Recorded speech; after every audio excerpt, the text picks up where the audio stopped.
Jane.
I'm not sure how I'm supposed to check or maybe yes, check because that's your. They're checking it. Yeah, I'm saying here, oh, just in case. She's still with us, yeah? Congratulations, you engineer. In ISA?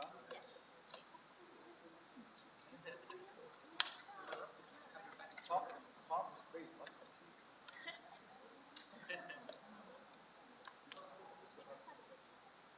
No, I'm going to be retiring soon. I'm just waiting for the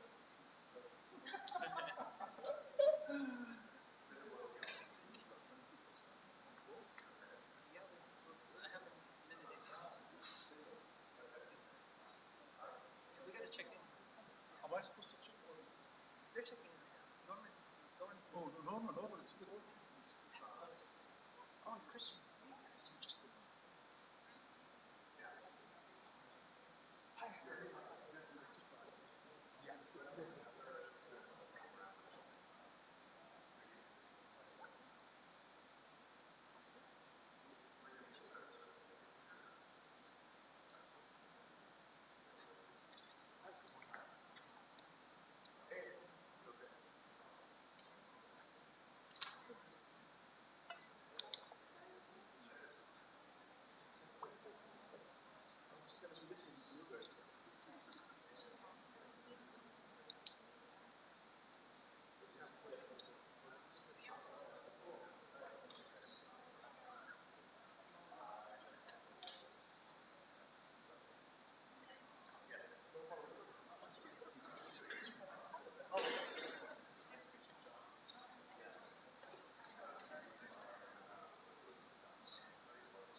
Audio test 1, 2, 3.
Good morning.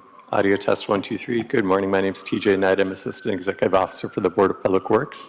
Welcome everyone who is attending the Board of Public Works meeting here in person in our hearing room.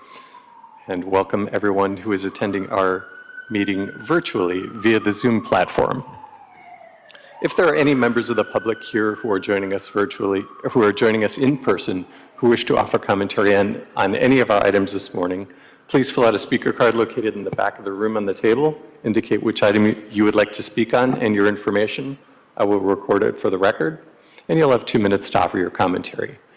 If there is anyone joining us via the virtual platform, please raise your hand by pressing *9, press *6 to unmute, identify yourself for the record and which item you'd like to speak on, and I will record your name for the record.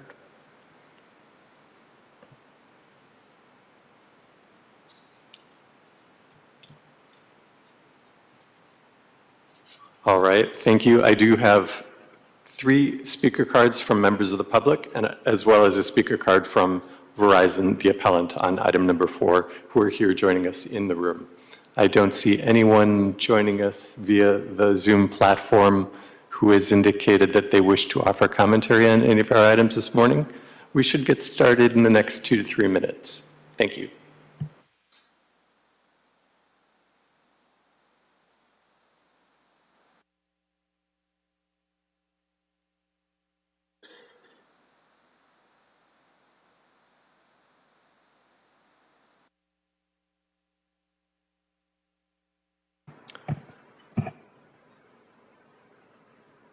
I would like to, this is TJ Knight once again. I do see, and I would like to note that we have 2 appellants who are joining us via the virtual platform who've been identified by the Bureau of Engineering. And I would like to note that Betty Amon and Denise Correjo are in attendance. And I see, Denise, that you are raising your hand. I'm going to ask you to unmute. If you would unmute yourself by pressing *6 and indicate whether you would like to offer commentary on the item or whether you would just like to be available to respond to questions. Go ahead, Denise. Go ahead, Denise.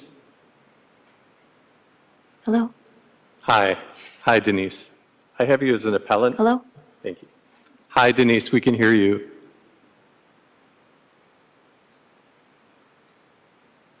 Hi, Denise. You're unmuted and we can hear you. And I'm just recording whether or not you would like to offer commentary on item number 4 at this, or if you are just available to respond to questions. Okay, perhaps there's an audio issue. I'm going to go ahead and lower your hand. When we get to the item, if you would like to offer commentary, please raise your hand.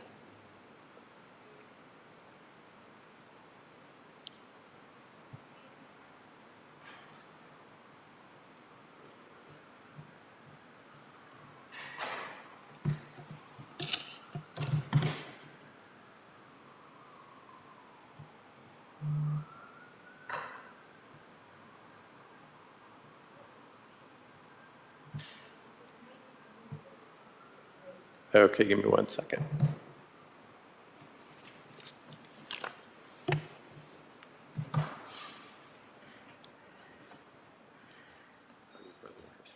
So we do have the appellant.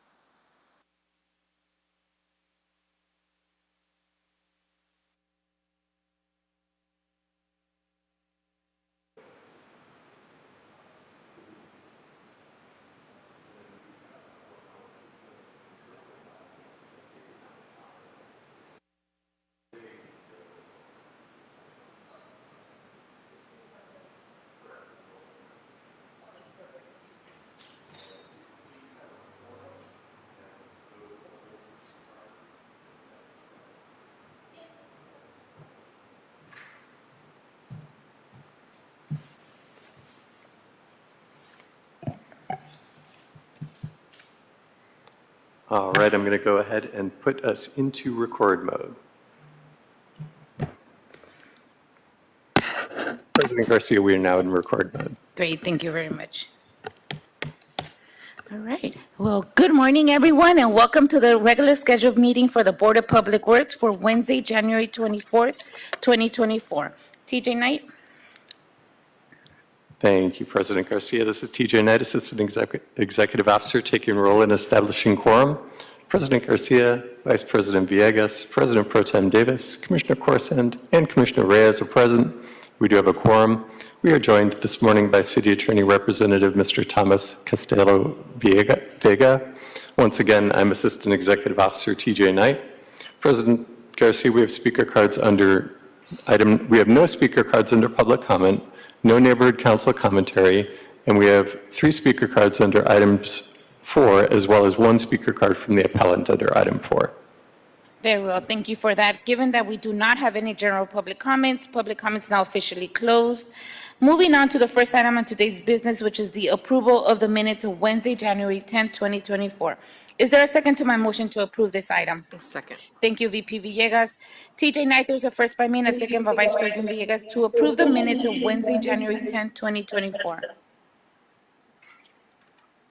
Am I loud? Give me just 1 second. I'm sorry for the delay. We're getting an indication that people cannot hear us on the virtual platform. All of our system is set up the way that it normally is. So I apologize. Let me just Okay. make a further audio test to see if, Can we confirm with somebody that's on Zoom? First order of business. Hello? Approval of minutes of January All 23rd, right. 2024. Councilmember Rahman moves. Councilmember Blumenfield seconds. Commendatory resolutions for approval. is there a member Councilmember of, Soto Martinez moves. is Councilmember Mr. Padilla Allman seconds. available from Street Services? Mr. Allman, Items if you 1 would and please 2 are items unmute which- and let me know if you can hear me. I Hello? think we have to text somebody. Mr. Allman? Hello? Hi, hello. Oh, here we are. Hi, can you hear me, Denise? Can you hear the board? Hi, hello. Hello? Yes. Hi, we have a public comment. Yes, very good. For what item, Denise? No, I don't have a public comment. We would like to make a public comment regarding item number 4 on today's agenda.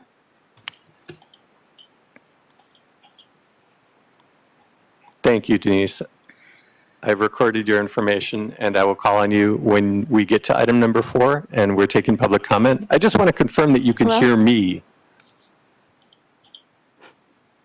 Can you hear me, Denise? Hi, we would like to make a public comment on I today's don't think she agenda. could then. I don't think she can. I think All we're right, having some without audio objection, that'll be issues, yours. Yeah. unfortunately. 13 to Senator January. Garcia. I'm going to go ahead and mute you for 1 second, and I apologize. We're going to have a January slight delay 30th, before okay. we're able to record the votes on All right, and I have an amendment for item approval of the 9 minutes. that I'll ask the city attorney. Sorry to read about into the that. record. We're going to want to make sure that our folks in the Zoom platform are Yes, also so, able Mr. to President, the hear motion us reads and that I understand move us. that This is item a 9 open and on fair today's process, council agenda public, so be we just want to amended make to sure that adopt the everybody has the following same revision ability to the as the ones duration that of the we're- extension, Give us a as few denoted minutes. in We bold, promise an we're getting additional to item 4 recommendation. and 1 and Resolved 3 to and all the hereby good stuff. extend the provisions of municipal code. Is there somebody on the Zoom that we can connect with via text?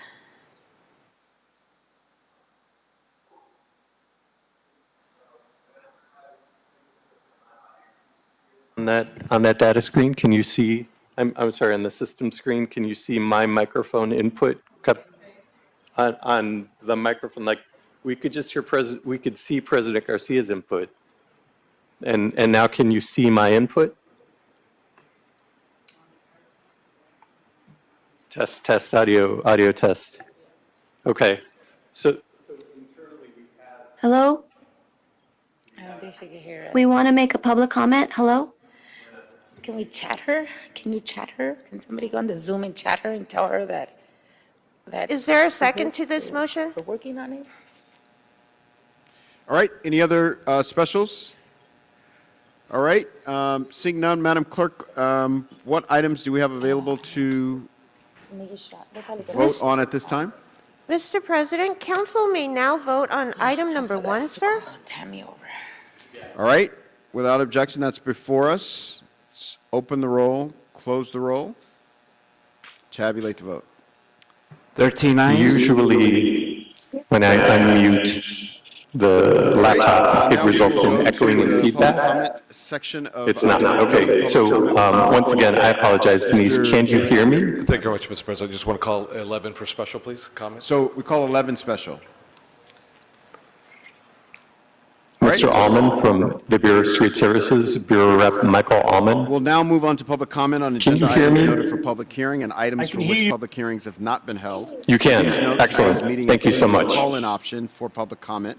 Public comment will be taken. Okay, both I apologize for in the this for the council technical chamber issues as and the well as delay. at the conference. So Madam Clerk, on the would you floor, please on the read table out was call-in a motion to information, approve that was the also minutes provided in writing for. on the agenda. Yes, Mr. Wednesday, President. January 10th, As 2024. indicated Excellent. on Thank the you so much, agenda, President Garcia. We'll members of take a the roll public call wishing vote. to offer public Starting with you, comment Madam should call 669 Vice President Villegas. 254 President Pro Tem 5252 Davis. and use meeting Commissioner ID Corson. number And Commissioner Reyes. 160 All ayes and the minutes are 535 Thank you very much, and thank you. Sorry about that technical issue where we just wanted to make sure everybody is hearing us and be able to speak as well. Having that said, I am going to take things out of order today. However, I am going to take item number 1 first because it's a bid received this morning, and then just for everybody's and my colleagues' knowledge, I'm going to move item number 4 after item number 1 today. So just making sure everybody knows that we have a lot of public comment and we have a lot of folks that are here for that item. Just want to make sure that we respect their time as much as we can.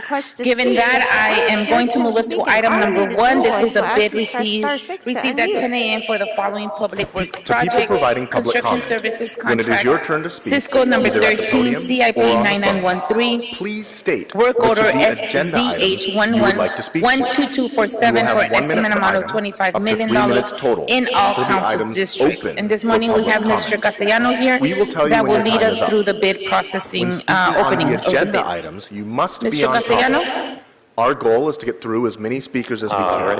If you are not on topic, or if we cannot tell whether you are on topic, you will get 1 brief warning from me or the president. At that point, you need to get immediately and So clearly on there's topic. been a request If you do for not do so, verbal or if translation. you again stray off Mr. topic, Castellano will you be will staying forfeit for the item rest of number your 4 speaking time. to provide and verbal we will move on translation to in the next Spanish. speaker.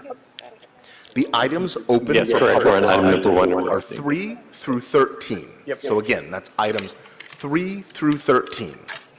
Members of the public may also speak for up to 1 minute for general public comment, which will be held at the end of this meeting. During general public comment, members may speak to any of the items or anything else in the city's subject matter Hello? jurisdiction. Can we make a public comment? For members of the public calling in, when it is your turn to speak, an automated Ma'am, message we from are Zoom in the will middle of prompt you to a press item star that's 6 to open. We will unmute take your yourself. public comment. I believe we heard If you do for not do public so, comment, item council number staff will 4. prompt you once more.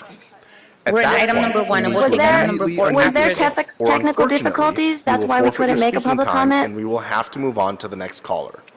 Finally. So we're there on is a item number brief 1. time It's at delay the between the live meeting and the broadcast. presiding commissioner's 2 things are discretion important. whether she wishes to First, reopen public while you're waiting comment. for We your will turn to address that speak, after we get through item Please number 1. Thank you, Denise. keep an ear to the phone so you know in real time when it is your turn to press star 6 to unmute. Second, if you're listening to this meeting on another device, please turn down the volume on that device immediately when it is your turn to speak. Between the time delay and feedback, it will cause a great deal of confusion if you continue to listen on your other devices. So just as a quick reminder, right now we are only going to be taking public comment on the agenda items that are open for public comment. So that is 3 through 13. Thank you. All right, so we'll begin with the first list of names. If you'll line up on your left and my right side of the chamber and come up in any order once your name is called. And remember, we're speaking only on agenda items available for public comments. Shayna England, Ray Lopez Chang, John Scudder, Goat Puppet, Andrew Grapener. Okay, anyone in the Zoom platform, can you please put yourself on mute? Anybody that's not on mute, please put yourself on mute. We're hearing some background noise there. And you don't need to speak in the order in which your name was called. So once your name is called, please proceed to your left-hand side of the chamber so that you can come up to speak.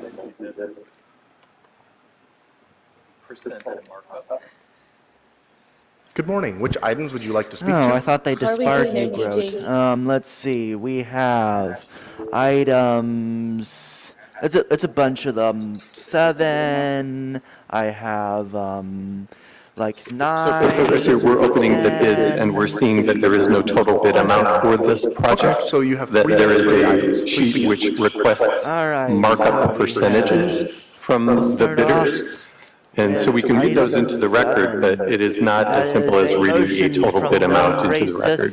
It would be reading 7 items into the record per charter bidder. school buses. Thomas, is that something that we But can LAUSD do, or already how has can a we huge modify that? fleet of school buses, so I'm not sure what.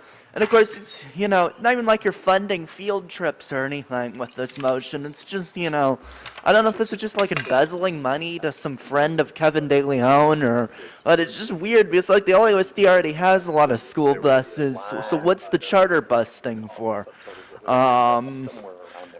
Let's see. We have. It'd be nice if all the staffers would, stop trying to distract the council members. You can all shut up for a minute, and the council members. Melda, want to pay attention, Imelda? Imelda. Let's see. We have item 9. That is it looks like removing some restrictions for parking for business owners. Looks like, but you're constantly targeting unhoused people in RVs and such, but it looks like your developer, rich business owner friends are okay with the parking, you can just let them park wherever they want, whenever they want, but if it's an unhoused person, then, just, arrest them or just force them to go to some camp somewhere, RV camp somewhere, Can anyone actually hear me with all these staffers continuously chatting as loudly as possible? Oh, Mr. Gravener, I'm going to need you to stick to the items, please. I'm trying to get them to pay attention. Item 10 is motion for some historical landmarks. We have offices for a black-owned newspaper so you can virtue signal, things like that. Sorry about We this. have Kevin It's De in the Leon on the spirit council. of Right, Imelda? Challenges this morning. Let's Adding see. one more. We have... Usually this goes by really fast. This is why I took the bid. I guess that'll be all for Give us a now. second. Just why don't you And get again, your council members to whoever pay is attention? not You stop on mute, chatting we with your can staff hear for a the moment. chatter Pay attention to the happening in public. the background.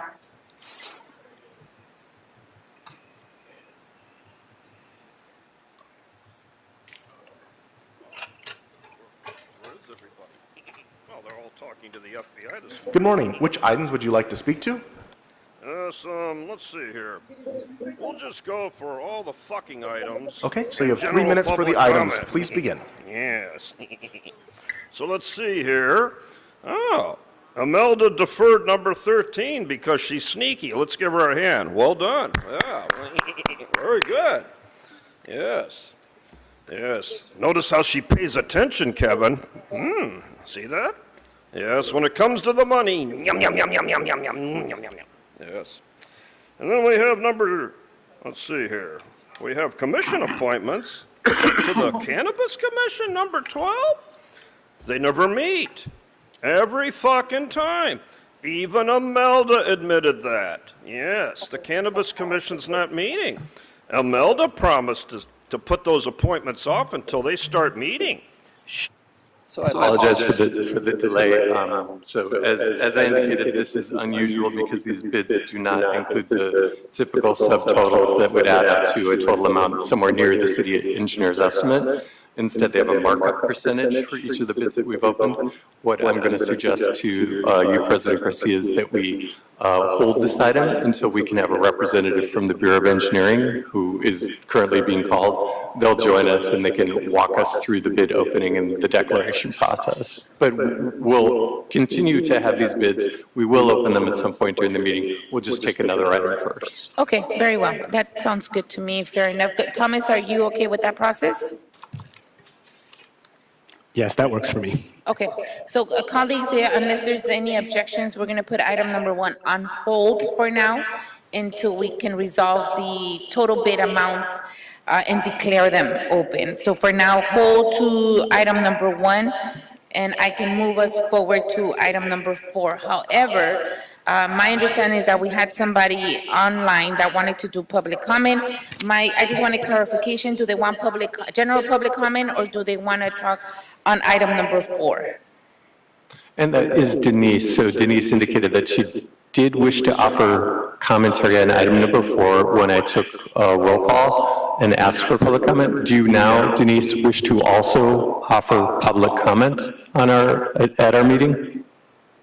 Yes, thank you. Okay, you have this 2 is minutes. my- Give me a This is second. my mom, Give me a and second, she's ma'am. 87 years old. Hold on, and she Denise. I'm wants- going to mute you. I'm sorry, Denise. I'm going to mute you, and I'll return to you in 1 moment. Yeah, I just want to declare why we're reopening. I'm considering to reopen general public comment because we had technical difficulties and we weren't able to hear, or you weren't able to hear us. Therefore, I'm opening for the purpose of public comment that was just requested now. After that, I will close public comment again. So with that, public comment's now open. Can we take on the caller? Thank you, President Garcia. And Denise, I'm going to ask you to unmute, and go ahead. You have 2 minutes to offer your public comment. Yes, thank you. Is it okay if my mom speaks for 2 minutes and then I speak for 2 minutes? Because my mom doesn't have access to this? That would be 2 public comments then. So then there are 2 public comments, Denise, and we would begin with your mom. Do you wish to identify your mother's name for the record? Yes, this is my mom, Mary, and she's 87 years old, and here she goes. Go ahead. You have 2 minutes, Mary. Go. Regarding item number 4 on today's agenda, I am a homeowner here for 23 years, and I am against a 5G tower going up in my front yard of our senior building community where over 100 people live, and we are concerned for our health. We have picketed since the summer against it because it just adds to the health problems that exist here. Cancer, lupus, migraines, dementia, and Alzheimer's. I am 87 years old.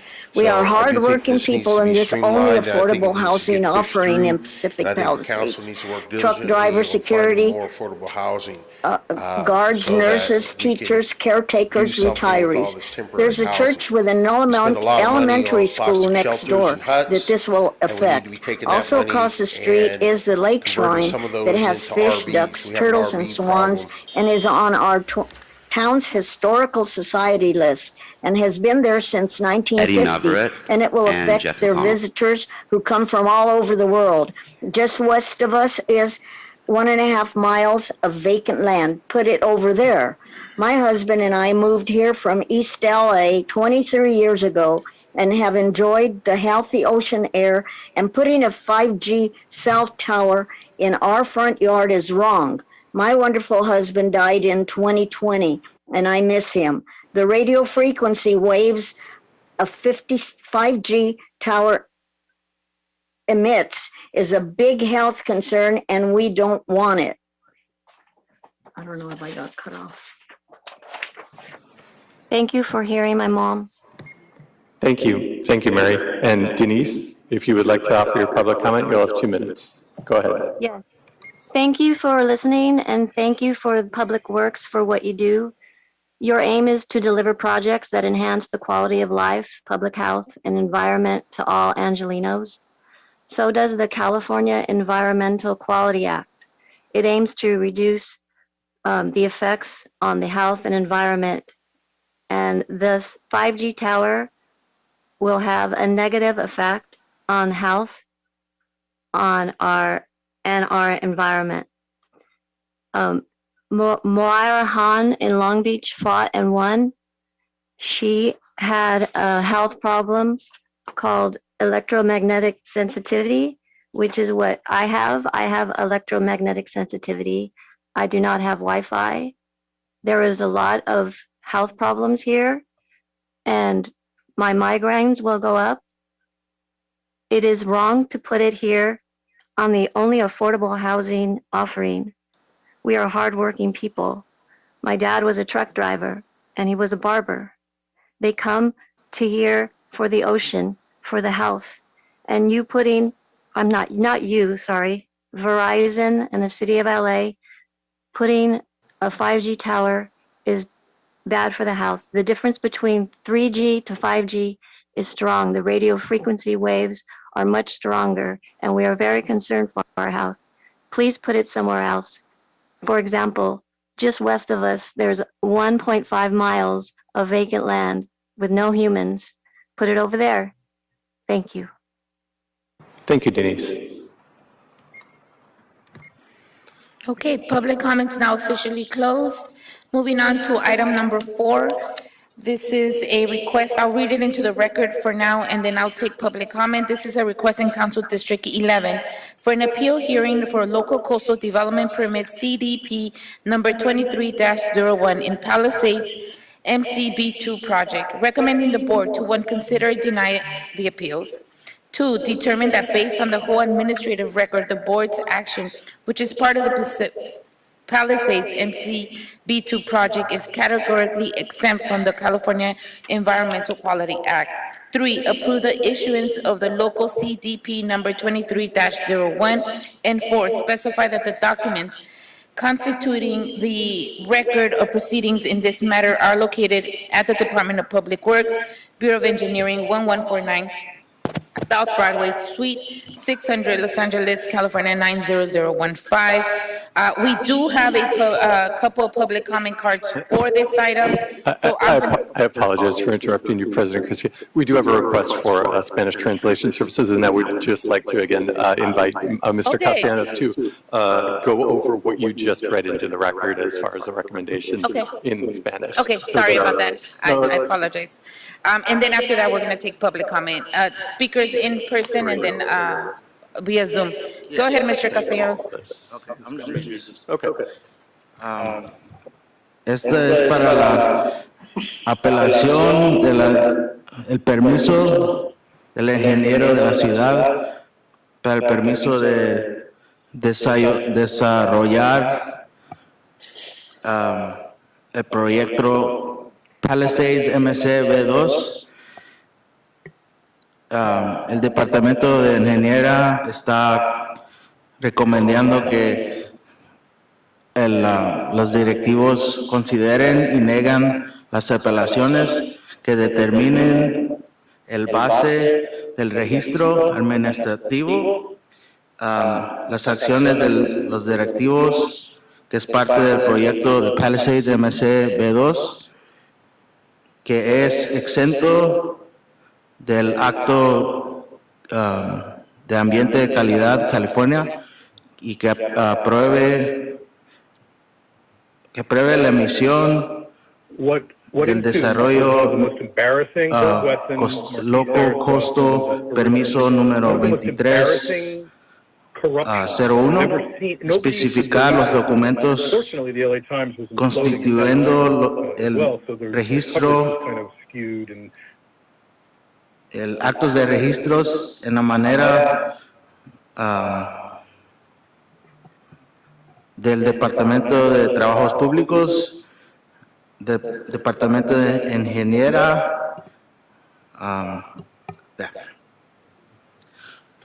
Thank you, Mr. Castellanos.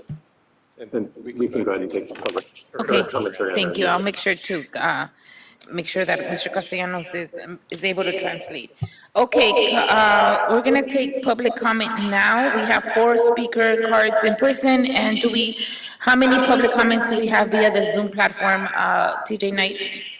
We have Denise, who has requested to offer commentary on item number 4. So One, when- yes. Okay, so in total, we have 5.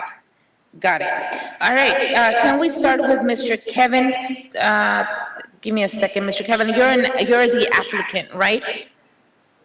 Yes, on behalf of. Okay, then I won't take you as public comment. You're going to be part of our presentation, part of the presentation. So you're not subject to the 2 minutes of the public comment card. So I'm going to skip this public comment card, okay? I'm looking for Victoria Escalante. Come on up, ma'am.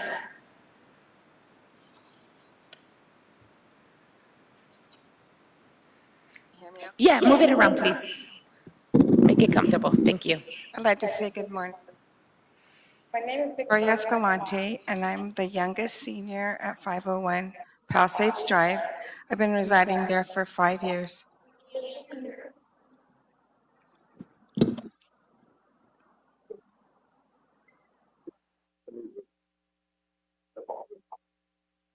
We're getting the volume up for you so that we can all hear you clearly. Yeah.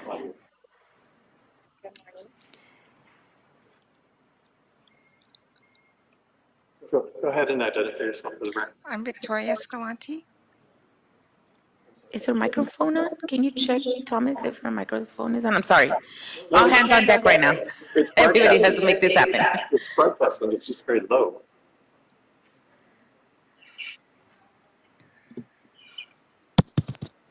All right, so she's good. You just have to speak directly. Thank you. Good morning. My name is Victoria Escalante, and I'm the youngest senior that resides at 501 Palisades Drive.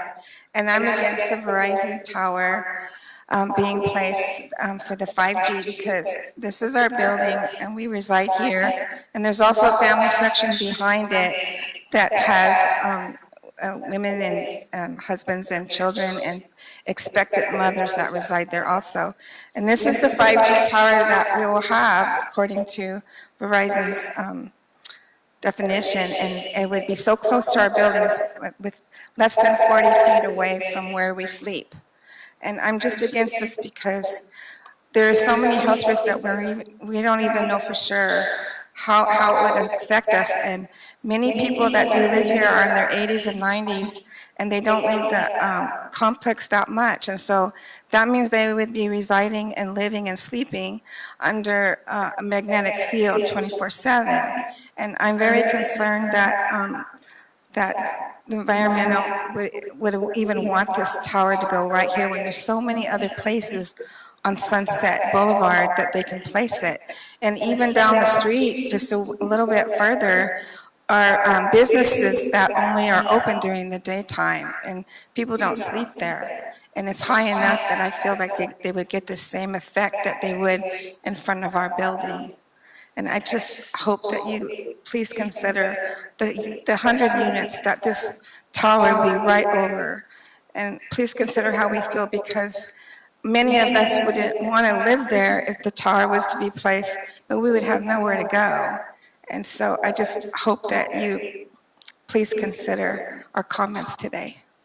Thank you. Thank you. Ms. Victoria Escalante, was that you? Yeah. Ms. or Shaman Chowdhury? Shamir?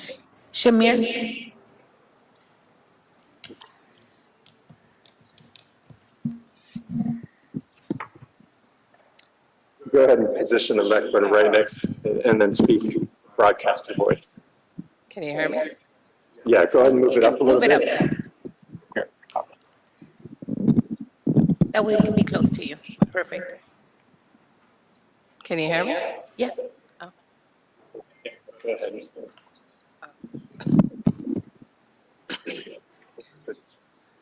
Hello? Yes. Hi, good morning. I am here for the Verizon cell tower in Pacific Palisades. I've been against it from day one when they proposed that idea. Like Victoria mentioned, we have a bunch of seniors.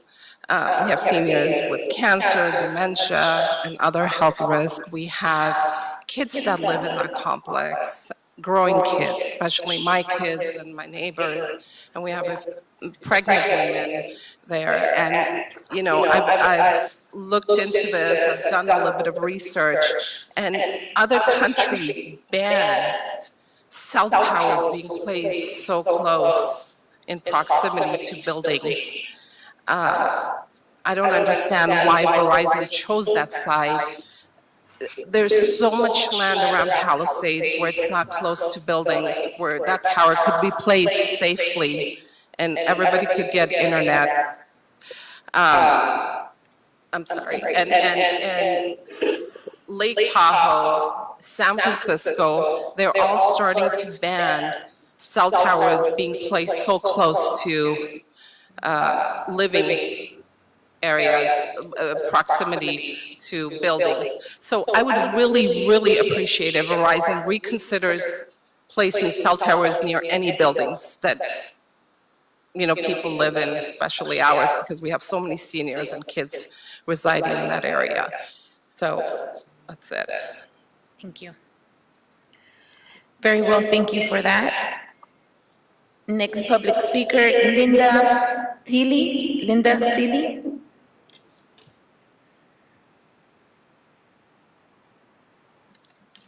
Good morning.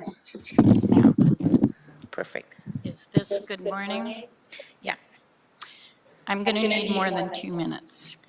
2 minutes is our public speaking. I understand that, but 2 minutes is our public speaking unless you're an applicant or you're part of the. Okay, start it over then. We can start it right now, but it's going to be 2 minutes, ma'am. Okay. I also live in Castle Gateway, 501 Palisades Drive. My name is Linda Thiele. I'm 78 years old, and I plan to live a very long time and be very healthy. Unfortunately, you sent us a letter less than 24 hours ago from the attorney that was received by your office on the 19th and sent to us yesterday afternoon, which doesn't give us any time to deal with this. I do not approve of this, and it's very frustrating when you receive a document from you that says this number 4 is to consider to deny the appeals. Is that all we're here for? Is that what you're here for? Are you listening to us? There are 2 options in life: live or die. We want to live healthy, and when the first meeting happened in June, the person from Verizon came, and it happened that the city had worked with, I'm not going to say colluded, but worked with Verizon and eliminated number 1 of the 6. They put up the pole, the taller pole, because they said that if they waited, they wouldn't be able to get the permit because permits had changed. So, in effect, they did the work before they had the meeting, which should have never happened. The World Health Organization put out in July of 23, signed by 44 countries and 40 scientists, of which I sent in my appeal.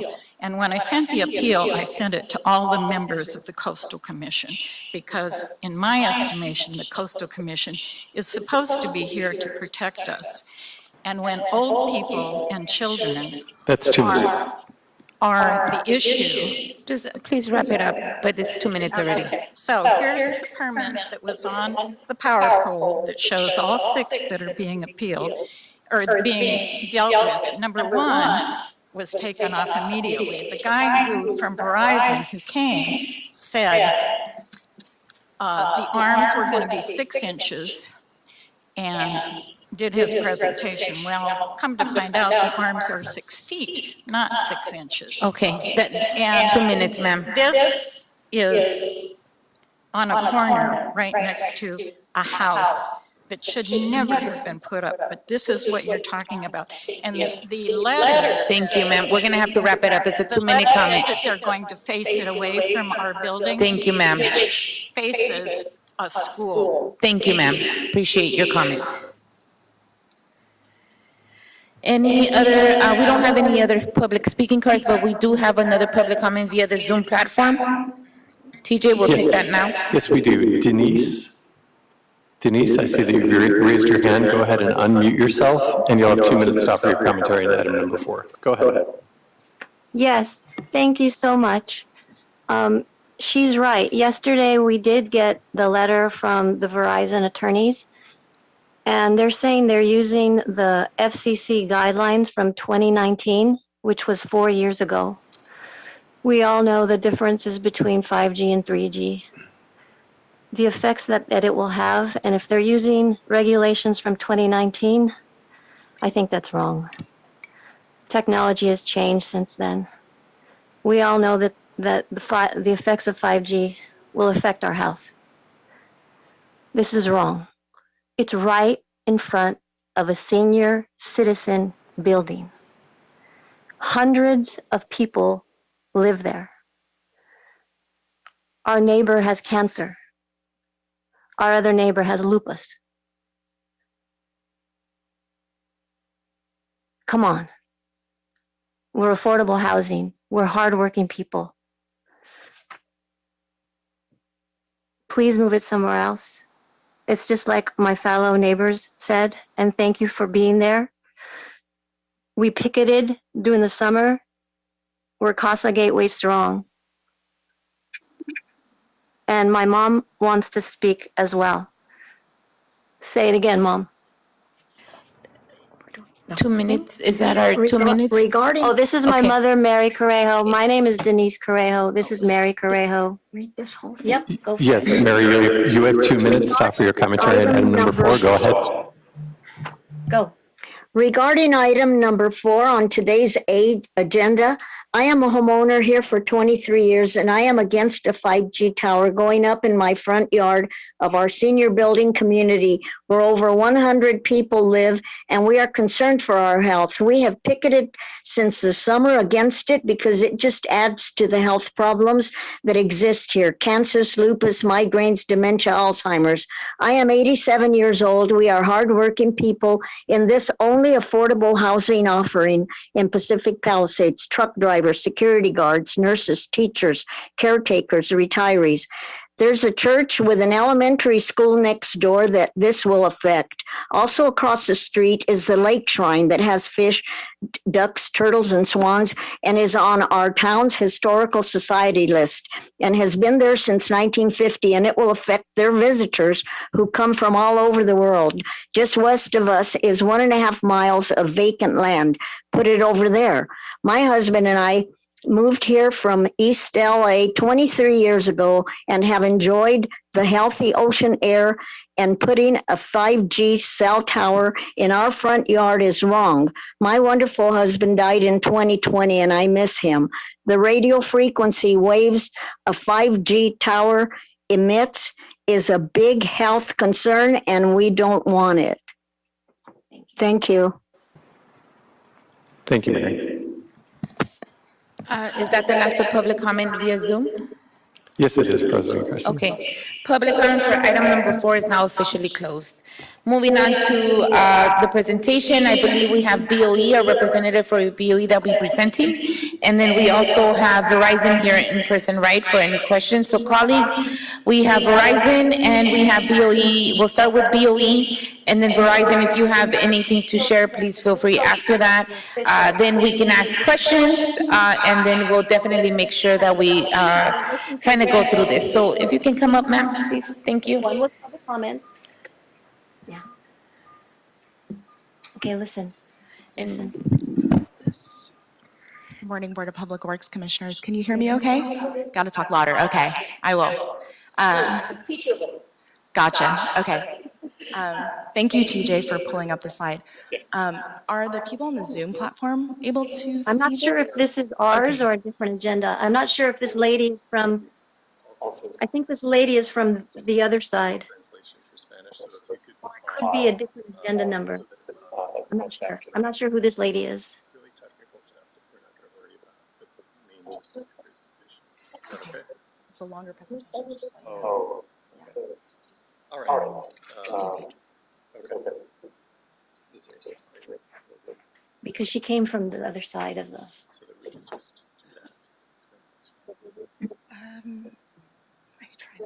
I thanked them for being there. I said, thank you to my neighbors for being there. So what I'll do then is ask you to pause, and I'll ask to sit down. No, I told them. They could hear us.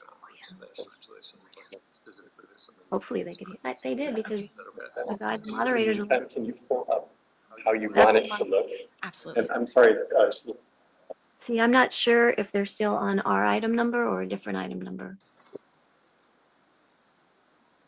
See, I'm hearing you on the phone. Another 3 delay. Give me 1 moment, President Garcia. I do have, this is TJ Knight, Assistant Executive Officer, and before we get into the presentation on item number 4, I did receive via email a request for verbal Spanish translation. And so I would like to ask if there is anyone in person or on the Zoom call who would like to have the entire presentation translated into Spanish? If so, if you please let me know. If you're in the room, please approach me. If you're on the Zoom call, please press *9 to raise your hand. It is a lengthy presentation. It would increase the length of time that this presentation would take. Yes. Caller ending in 112.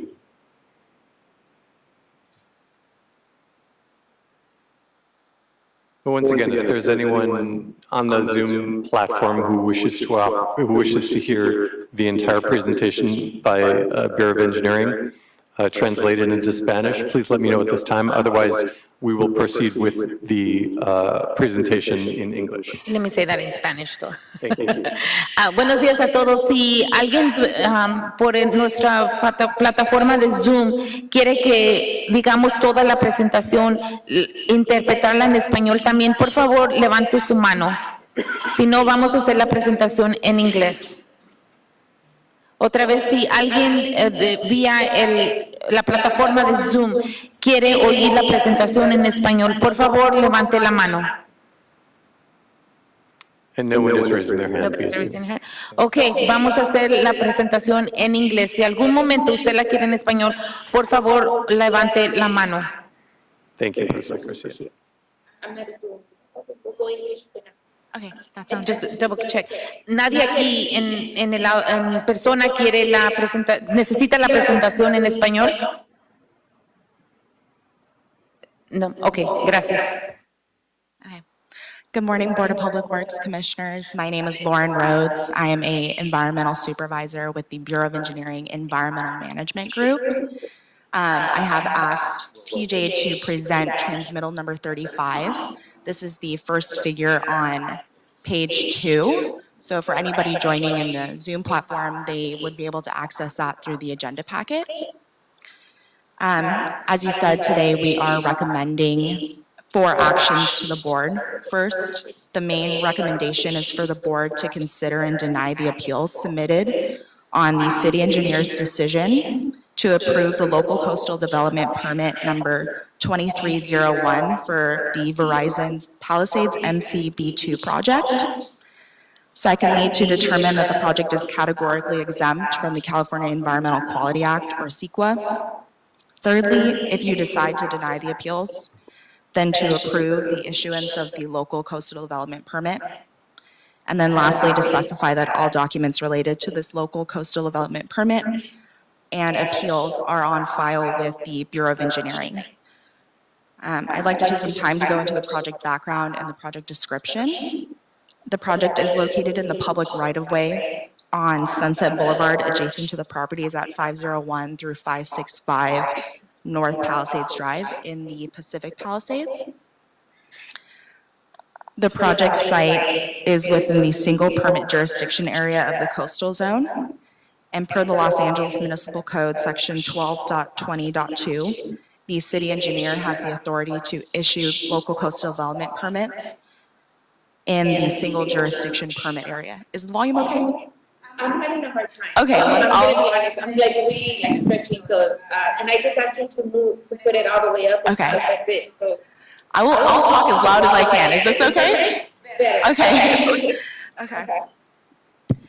The project will replace the existing 40-foot wooden utility pole with a 55-foot wooden utility pole, and it will place new telecommunication equipment on the 55-foot utility pole.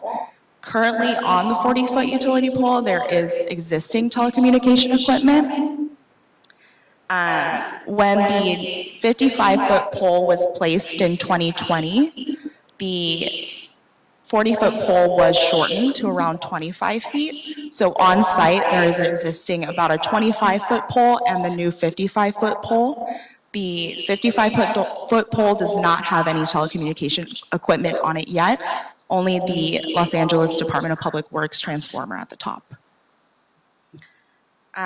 The taller pole is needed in order to meet the California Public Utilities Commission General Order Number 95, which requires antennas and communication lines to be placed at specific distances from each other. And it will also help by raising the power supply unit 9 feet off the ground. Right now, it's at 5 feet off the ground. The project was halted after the installation of the 55-foot pole in 2020 because the applicant did not have a coastal development permit. The remedy for that is to pursue the local coastal development permit process through the city engineer. If the coastal development permit is approved, the shorter pole would be removed, as well as the telecommunication equipment, and the 55-foot pole would remain with new telecommunication equipment. And I'm just going to run over to the slide to show what that would look like.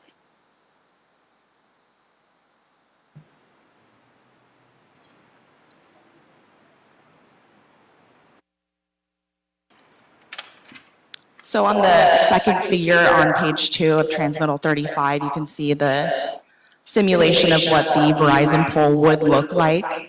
The power supply is raised off the ground. There are new telecommunication equipment around the middle area of the pole, and the other pole would be removed. I'd also like to go into the local coastal development permit process. So the Bureau of Engineering accepted the application for the coastal development permit, and we held 2 public hearings regarding the pending permit, and it had a 30-day public comment period between May and June of 2023. The first hearing was held on May 12th, 2023 via the Zoom platform. No members of the public were in attendance at that first meeting. The second hearing was held on June 14th, 2023, also via Zoom. The second hearing was held to correct an error on the initial notice of pending permit about the location of the pole, and was also an added benefit to allow more members of the public to comment on the coastal development permit process. We received about 45 public comments in response during the 30-day public review period. And all of the public comments that are relevant to the Coastal Act were addressed in the staff report. In our staff report, staff determined that the project supports 6 required findings of LAMC, section 12.20.2G, in order for the local coastal development permit to be issued. On October 26, 2023, we issued the notice of decision signifying the city engineer's decision to issue the coastal development permit, and we opened a 10-day appeal period. So that brings us to today. The city engineer has received 31 appeals on the city engineer's decision. The claims asserted in the appeals have been summarized into the following, including negative impacts on public access and public safety, on marine life and animal welfare and human health due to radio frequency radiation, on a nearby historic resource, on scenic and visual quality. Additionally, appellants claim that the city erred in approving a partially completed project and for improper notification of the decision to approve the coastal development permit. Of those summarized claims, about 5 topics were determined to be relevant to the policies of the Coastal Act, as well as the Los Angeles Municipal Code. The analysis of the claims and their relevancy have been provided in more depth within the board report, but I will provide a brief overview of the claims and the analysis here. The first claim is that the city violated the California Coastal Act, Chapter 3, Article 2, which governs public access in the coastal zone and also has provisions for public safety. Staff have determined that the project would not change the existing sidewalk or the roadway adjacent to the project. Thus, it would not change public access, nor would it have any impact on public safety. The second claim is that the city violated the California Coastal Act, Chapter 3, Article 4, which governs the marine environment. The claims asserted that the radio frequency radiation would harm human health and marine animals, and that the project threatens the maintenance of the biological productivities of coastal waters. The project is located in the public right-of-way outside of any coastal water and would not create any runoff that would impact any coastal waters. Thus, the project is not anticipated to impact the marine environment and is in compliance with Article 4 of the Coastal Act. As stated in the staff report, and by virtue of the Federal Telecommunications Act, Section 704, no state or local government or instrumentality thereof may regulate the placement, construction, and modification of personal wireless services facilities on the basis of the environmental effects of radio frequency emissions, to the extent that the facilities comply with the Federal Communications Commission's regulations concerning such emissions.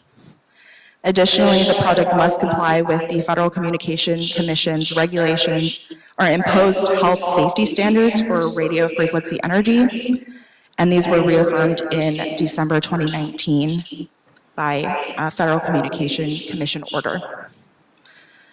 The third claim is that the city violated Coastal Act Chapter 3, Article 6 for development, specifically the section 30521, scenic and visual quality. Staff have determined that the project would not substantially alter the views to and along the ocean and scenic areas. There are many poles that are similar equipment to this facility and are not uncommon along Sunset Boulevard, with many poles having cross arms and attached transformers. The new equipment would be painted to match the pole in order to be more visually compatible with the character of the surrounding areas. We evaluated the scenic and visual quality policies of the Coastal Act, and we determined that the project is consistent with the Coastal Act. The fourth claim is that the city erred in its approval decision on the project as it includes a prior partial development. Although development has taken place prior to the submission of the permit application, the remedy for a partial development is to pursue the local coastal development permit process through the city engineer. And thus the consideration of the applicant's application has been solely based on the policies of the Coastal Act and the Los Angeles Municipal Code.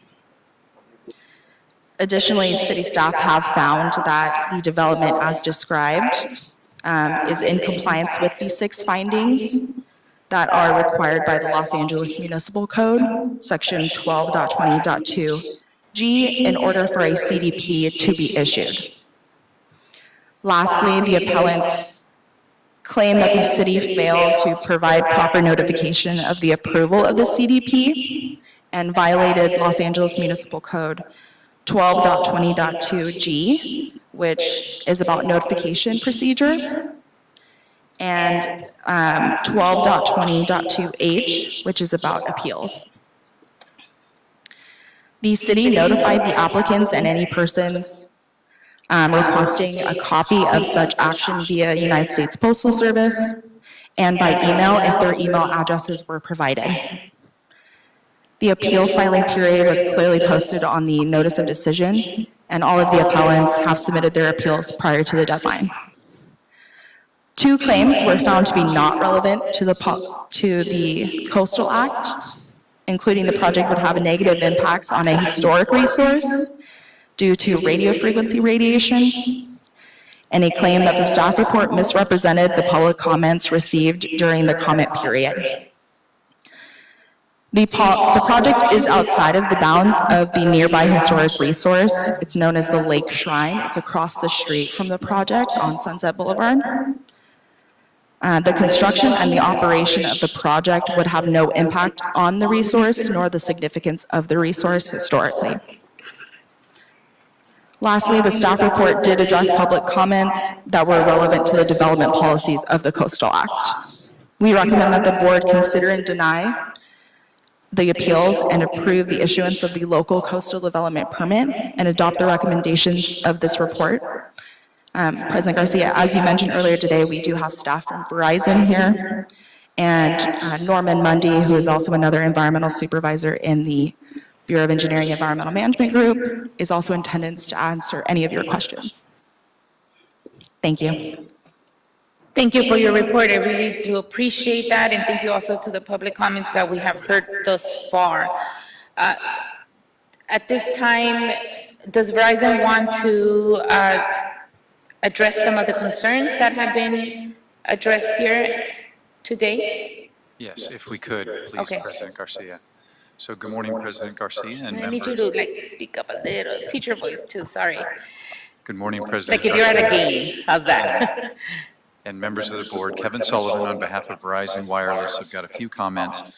Verizon needs to replace obsolete equipment at this site. It started this project many years ago with DWP as part of the city's joint powers agreement process. And Verizon received approval from DWP for this project. DWP then installed the 55-foot high pole that's there, but installation of the replacement Verizon equipment was paused when it was determined that this scope of work required a coastal development permit. Verizon then applied for the coastal development permit to address that issue. The replacement project will eliminate visual clutter. As you saw, the pole that's remaining with Verizon's equipment is not the same color as the pole. The equipment is very noticeable and it's kind of disorganized. So the replacement project is going to clean that up, and all of Verizon's equipment will be painted to match the color of the pole to provide some visual integration. Verizon's replacement equipment will be located on the bottom half of the replacement pole to eliminate, any visual impacts or interference. And importantly, Verizon's replacement antennas are going to be pointed away from the building at 501 through 565 Palisades. All of the wireless signal is going to be going away from that building, consistent with what's occurring with the existing Verizon antennas out there. After a short construction period, the facility is going to be unoccupied, and so it's going to generate virtually no traffic except for a few occasional maintenance trips. The city staff has determined, after a detailed analysis and study, that the facility meets all requirements for development in the coastal zone, and the facility must comply with all conditions of the coastal development permit. On CEQA, the project does qualify for a CEQA categorical exemption under CEQA Guidelines Section 15302. That CEQA guideline addresses replacement or reconstruction of existing structures and facilities where the new structure will be located on the same site as the structure replaced and will have substantially the same purpose and capacity of the structure replaced. That's what we have here. Verizon's replacement equipment is going on a pole immediately adjacent to the existing pole. It's in the same area, and Verizon is just replicating the current wireless signal footprint that it has in the area. It's just doing it with current equipment that's not obsolete and can be replaced with actually existing equipment if something happens.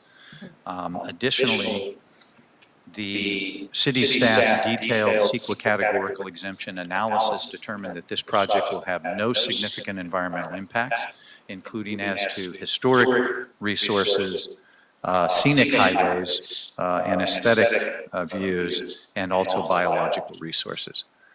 On the radio frequency energy issues that have been raised by all of the speakers and in all of the appeals, the Federal Communications Commission has complete authority and jurisdiction to regulate RF energy levels in compliance with related regulations.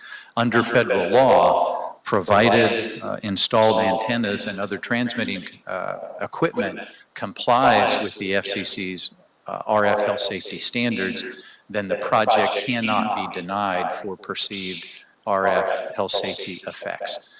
On the FCC RF health safety standards. They were reaffirmed just about 4 years ago in December of 2019. Those reaffirmed standards were developed and reviewed over decades by the FCC, together with a number of other federal agencies, such as the Food and Drug Administration, the Environmental Protection Agency, the Occupational Safety and Health Administration, and the National Institute for Occupational Safety and Health. Scientific data from many other non-governmental organizations and scientific institutions were also reviewed related to those standards. So based on all of that, Verizon requests, consistent with city staff's detailed recommendations, that this board deny the appeals and uphold the city engineer's approvals of both the coastal development permit and the CEQA categorical exemption. Verizon, some members of Verizon's team are here, and we can answer questions if you have them. Thank you. Thank you for that. Appreciate Mr. Sullivan, I believe, Kevin. Thank you, Lauren, also for your report. Before we get to the commissioner's questions, I want to establish a couple of jurisdictions, and I'm going to turn this over to our city attorney, Thomas, to one, establish why we, the Board of Public Works, are hearing this item, even though it's on a utility pole, which is a Department of Water and Power poll. So I'm going to have our city attorney establish our jurisdiction, and then second, I also want our city attorney to guide us through the partial development or the error that had occurred. So thank you. Thank you, President Garcia. And so to address the first item, so the reason that the Board of Public Works is hearing this item today is because the Los Angeles Municipal Code requires that appeals of a city engineer's decision on a coastal development permit are before the Board of Public Works, and so that is the reason why the board has jurisdiction over this item today. To address your second point, so my understanding from the materials presented to us today is that the project began prior to obtaining a coastal development permit. Upon that realization, the project developer, Verizon, was instructed to obtain the permit, and at that point, the city engineer reviewed the requirements that would have been required to be met to get the permit, and then made its decision about whether the project could go forward if those requirements were met. And so the remedy for not obtaining the permit was to halt the project, which has been done, as we heard today, and then go back and review what should have been reviewed prior to the beginning of the project to determine if, one, if it meets all the requirements according to the city engineer, it could then go forward with the construction, and if the other determination was made, if it could not meet the requirements, then presumably what had started would have to be taken down and the project would not continue. But essentially, it's a remedy for starting the project before the permit is kind of just halting it and then going through the process after the fact to make sure everything was done in accordance with the rules. Thank you very much for that. All right, colleagues, given that we've now heard from public comment, we've heard from our city engineer, Bureau of Engineering, we also heard from Verizon, and now we have heard from our city attorney. Please, if you have any questions on this item, we're taking questions now. Dr. Davis. Okay. The project currently is stalled, city attorney, is what you have told me, as a result of this hearing here today. Is that correct? It might be a question directed to the city representative from the Bureau of Engineering, but my understanding is that it was paused because it needs a coastal development permit to proceed. The city engineer agreed that the permit could be approved, but then that decision of the city engineer has been appealed to this board. And so then before it can continue, this board would have to decide that appeal. And the challenge with this motion before us is that residents in the area would, the residents, can you guys hear me now? Oh, can you hear me now? Okay, let me talk a little louder personally. My understanding is that residents are here because they have a concern about the safety of the installation. But at the same time, I've heard the executives explain that according to California law, the fact that emissions take place on a project alone is no reason, in fact, in which we should necessarily absolutely halt a project, even though, in fact, I understand that is probably the concern that residents have as to their feeling about safety for the project. So having said that and being here, I wanted to find out from the executives of the project, had we explored other sites before we decide that this was the site that we should implement the installation? Or did we just say that this is the site, this is it? Or were there others that we eliminated before coming to a conclusion about this particular site? Can I get the answer from both Verizon and the Bureau of Engineering?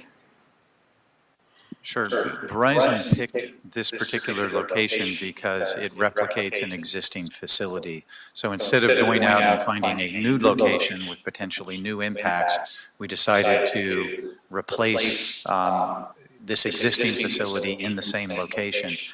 In addition to that, the reason that we didn't look for any other nearby areas is this site is, has been operational for a number of years. It's already part of Verizon's integrated wireless network in the area. And so for that piece of the puzzle to still fit with the rest of the network, it has to be in this location.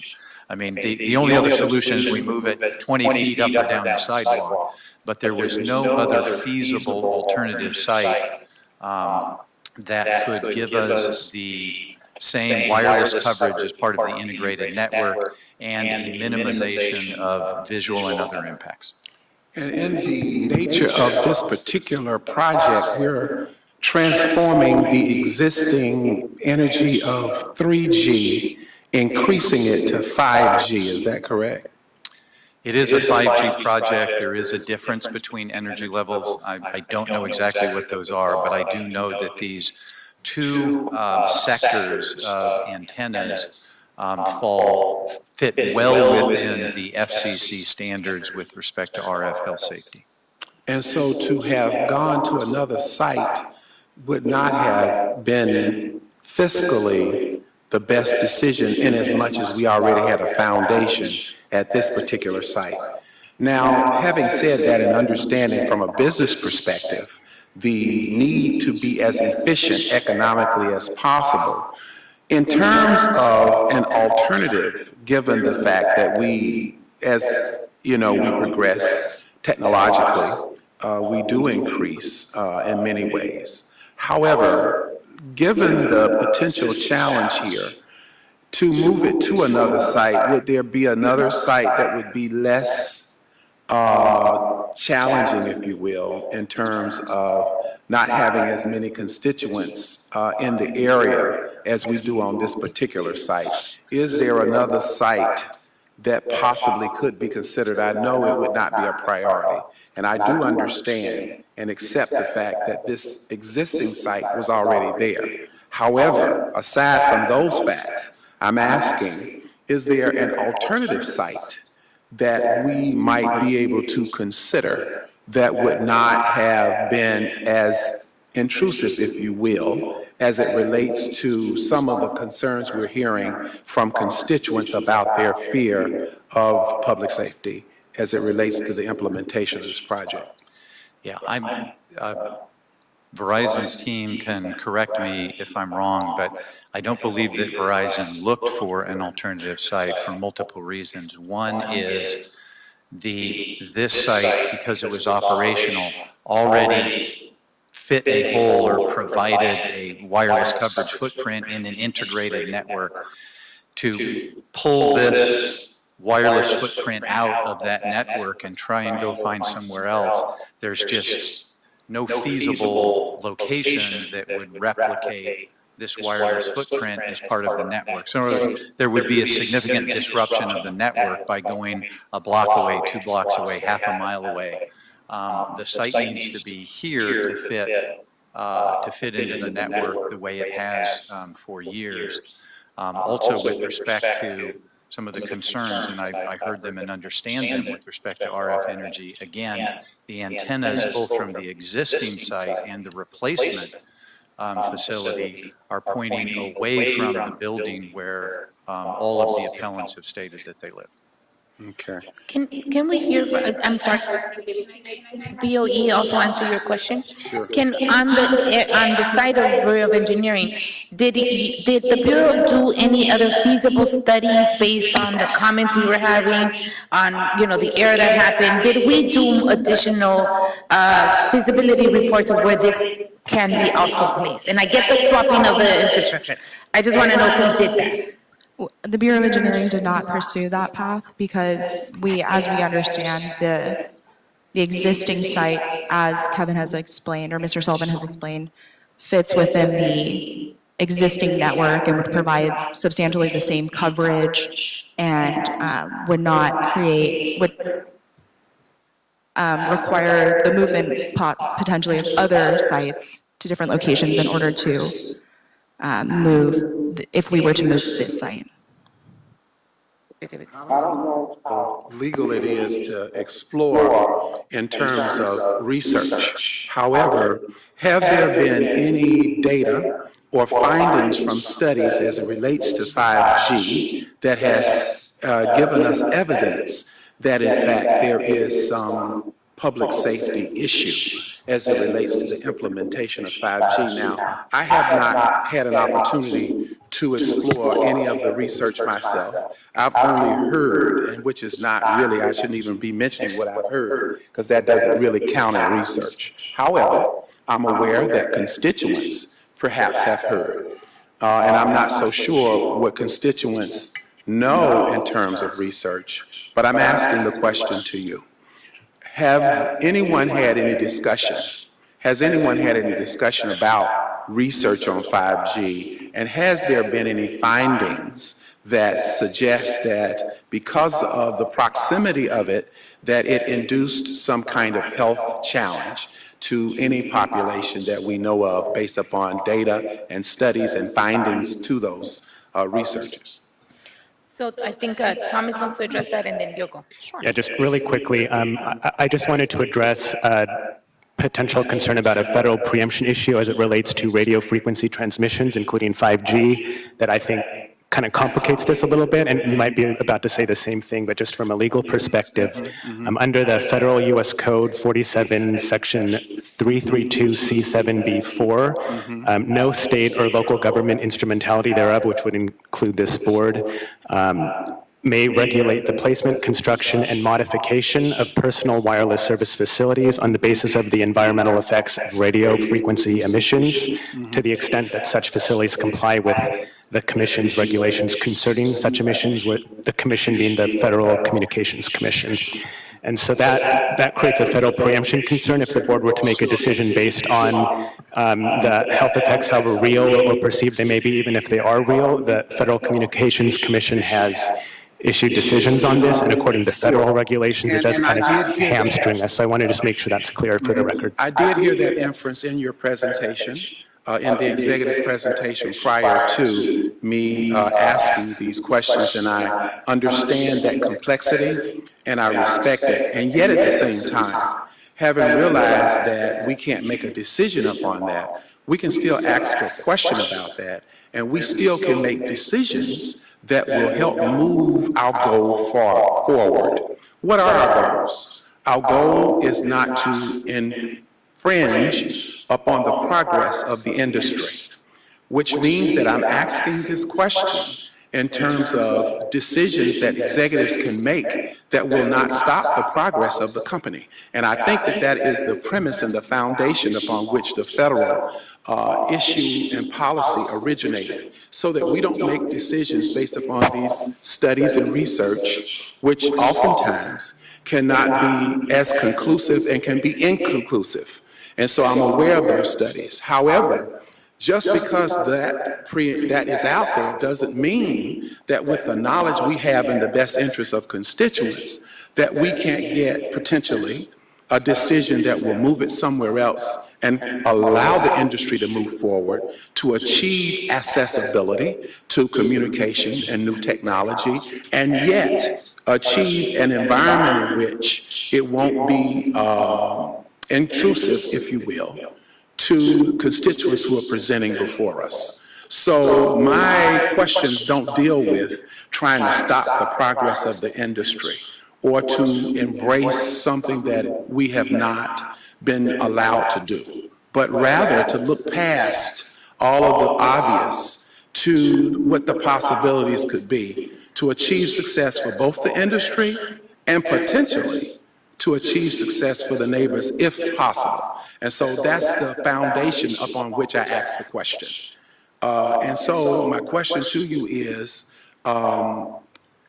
with what we know, and I do know that you have said that we've already had this infrastructure there, I realize that, but if in fact there is a less, and I don't know if invasive is the right word, but if there is a more suitable, mutually agreed upon location, we did not, as I've understood it from the last speaker, explore that. Would we be willing to potentially look at that? Not that we have to, but would we be willing to look at that if it in fact could allow us to continue the progress we need to make in implementing 5G? I do realize and I do support the fact that we want to have accessibility to communication. And you have communities that want it and complain that they don't have it. And you have to implement it as executives for the industry. I realize all of that. But my question to you is a tough question. And it is, would it be possible, if we did find a location that's less intrusive, for us to consider that and move forward with increasing communication for the area, which is our main goal? Anyway, is that something that we can explore? Yes, if the project applicant so chose to explore an alternative location and it remained in the coastal zone, the city engineer would pursue another coastal development permit if it required if it did not meet the exclusions of the Coastal Development Act. The Coastal Act, and they could pursue another location. The application submitted for this coastal development permit was for this location and the impacts associated with it. I would hope that as we look at this problem, that we will not conclude that exploring that possibility, if at all possible, might be something that we would consider. We don't have to, but if we could and still achieve our goals, if at all possible, I would like to see that not necessarily be off the table in this case, if it is at all possible. If it's not, that's one thing, but if it is, I would like to see us not come to jump to a conclusion that we can't look at a place that has less intrusion on constituents that is less populated and yet will allow us to achieve the same goal, if it's at all possible. All right, thank you, Dr. Davis. Any other questions, colleagues? Commissioner Reyes? My question is to ongoing monitoring. Is that a best practice that we do? And addressing it to Verizon as well. How do we provide continuous monitoring of the performance of the cell sites and its impact? What best practices are in place in order to ensure that we are open to addressing the concerns of the public when it comes to public health? I think I'll defer to Verizon on the operation of their I'd like to hear from Verizon, please.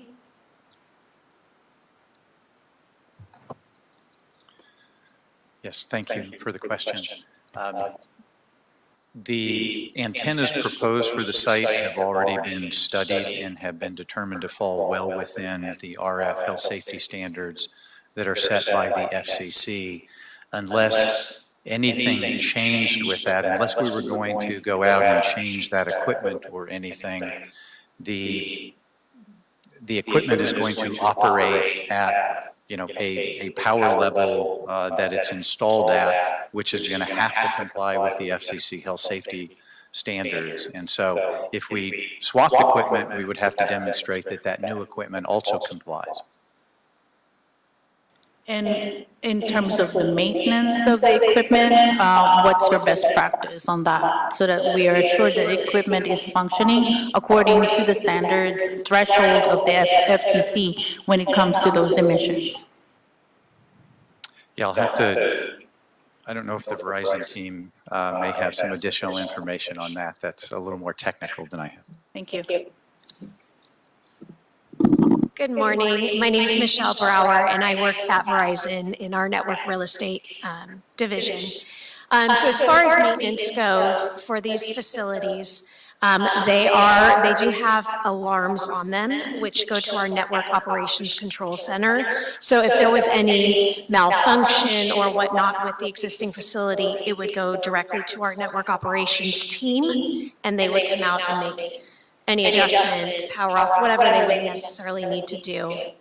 But as Kevin spoke to, prior to any installation, we have to run to make sure that we are within FCC compliance. We do a worst case scenario with the equipment that is being installed to make sure that, again, we are in compliance. We are typically always well below the FCC's safety margins. And then again, if we were to change out equipment, modify that equipment, we would have to then run new reports for that new equipment. Thank you for the information. That's all I have. Thank you, Commissioner Reyes. Any other questions? I have a couple questions. Can BOE please tell me the notification process that you did to the community? Sure. So when we posted the notice of pending permit, we notified people within 100 feet of the project site. This is the radius that's determined by the Coastal Act. And notification was sent out via mail in that case. And that then we also notified them when there was going to be a public hearing about the project. So they were notified twice about the two initial public hearings via mail. And then once we received their public comments via email, we cataloged all of their emails and potentially their addresses, and then sent them the notice of decision via email and via mail. And then once the approval of the project, the notice of project approval was sent out, we notified them of the appeals, the potential for them to appeal, and then and that was also sent out via mail and via United States Postal Service. Okay, so I heard one of the public comments say that they received a letter yesterday or 24 hours ago. What was that letter for? Yes, so this was in regard to a late addition to the agenda packet. This was a letter from Verizon, Mr. Sullivan here. They sent us that letter last Friday, January 19th. And then I received direction from the board as well as my supervisors to distribute that to all of the applicants yesterday. I mean, the appellants yesterday. And what was the content of that letter that we received Friday and that then was distributed to any appellants or public comment, right? Folks that provided any type of public comment. Right. This was a letter from Verizon's, from the Gatsky, Dillon, and Balance LLP, which Kevin Sullivan is a member of. And it's a letter in response to the appeals and in support of the application. Can you tell me more? Sure. What content it had? Yeah. So the letter describes Verizon's application as well as the position of Verizon in support of the replacement of the facility. It describes how the equipment will eliminate visual clutter. It describes the structure of the facility as it will be placed. It also describes the Federal Communications Commission's radio frequency health standards that the project would have to comply with. And it also supports the city's determination for the local coastal development permit and the California Environmental Quality Act exemption. Had this information been distributed before to the constituents? Or was Friday the first time? Yesterday was the first time they had received the letter. It was received by our office last Friday, the Bureau of Engineering's office. Okay. Is that common practice for something like this? I am not sure.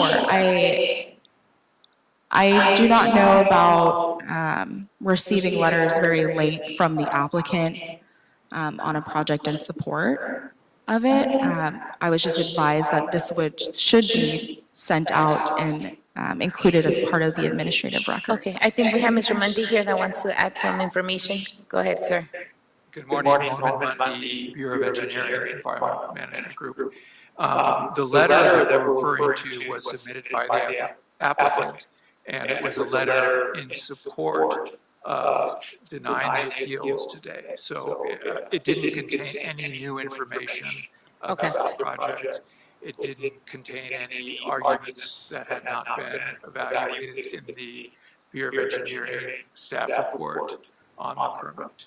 So it was essentially just the applicant reiterating that they wish to move forward with this and have your board this morning decide whether or not to grant or deny the appeals that are before you. Okay, understood. Thank you for that. Second question that I have is council's position. Do we know the council's position on this issue? We have reached out to Council District 11, Councilwoman Tracy Park's office, and they have received both the staff report and the board report and notification of today's hearing. We have not heard back from them on their position or their stance on this item. Okay, thank you for that. All right, go ahead. I know gigs really take under. Give me a second there. Just to be clear, constituents received the letter yesterday, right? Was that for today's hearing? That included today's hearing for the first time? Yes, that is. Okay. All right. So even though I know that we are under FCC, we don't have the jurisdiction of the health issues, so I just want to make that clear. Here, the board, City of LA, we do not have any jurisdiction over any health or health issues that 5G, 3G, or any infrastructure that telecommunications put into our public right-of-way. That's out of our jurisdiction, so we're not going to address the health issue here. That is a federal commission jurisdiction that has placed that. Am I correct? Okay, so I just want to make clear that that's what I'm focusing on is one is our notification process. If we did our due diligence as the Bureau of Engineering, Department of Public Works, did we do what we've always, our normal and common practice of notifying constituents of a replacement or infrastructure like this? As far as the local coastal development permit notification process that's codified in the Los Angeles Municipal Code, we followed that to a T. Okay. We also provided notification via our website. The only thing outside of that would be this addition of the new letter to the admin record later. Okay, than normal. Understood. We've had a couple issues like this, not exactly the same.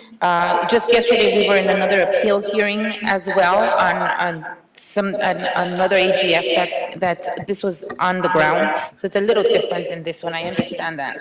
But one of the things that we did there yesterday was to send everyone back to really go see if there was a better place that we can accommodate the constituents and the applicants. We're not against what's happening. We understand that we have to develop and continue to help develop the industry grow. That's not the issue here. And like I stated earlier, we're also not adhering to any health issues here.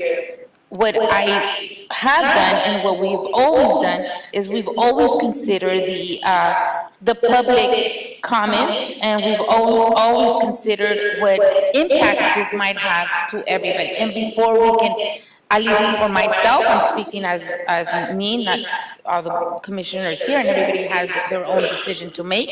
As far as me, I always like to explore every possibility before we make a final determination. And I feel that even though I understand that Verizon has had this poll and now it's getting changed and it's going from 20, I'm sorry, it was 40 and then went down to 25, now it's going back to 55 feet. So it's been kind of not a steady process, and given the fact that also Verizon did not follow the proper procedures at the beginning when this development started, I would like for BOE and Verizon to collaboratively look at other places. If we can move it 10 feet, 20 feet across the street, around, if we can do that, because we're already going to go in there and do this reconstruction. And I understand fiscal and time and all that great stuff, but I just don't feel I don't feel that we have explored everything we needed to explore before we can say this is the final determination. And I understand that infrastructure was there before, back, when was that installed? 2019? Did I hear that correctly? The infrastructure the new pole was installed in 2020. The telecommunications infrastructure has been in place prior to that. Prior to that, right? Yeah. Yeah, I understand that.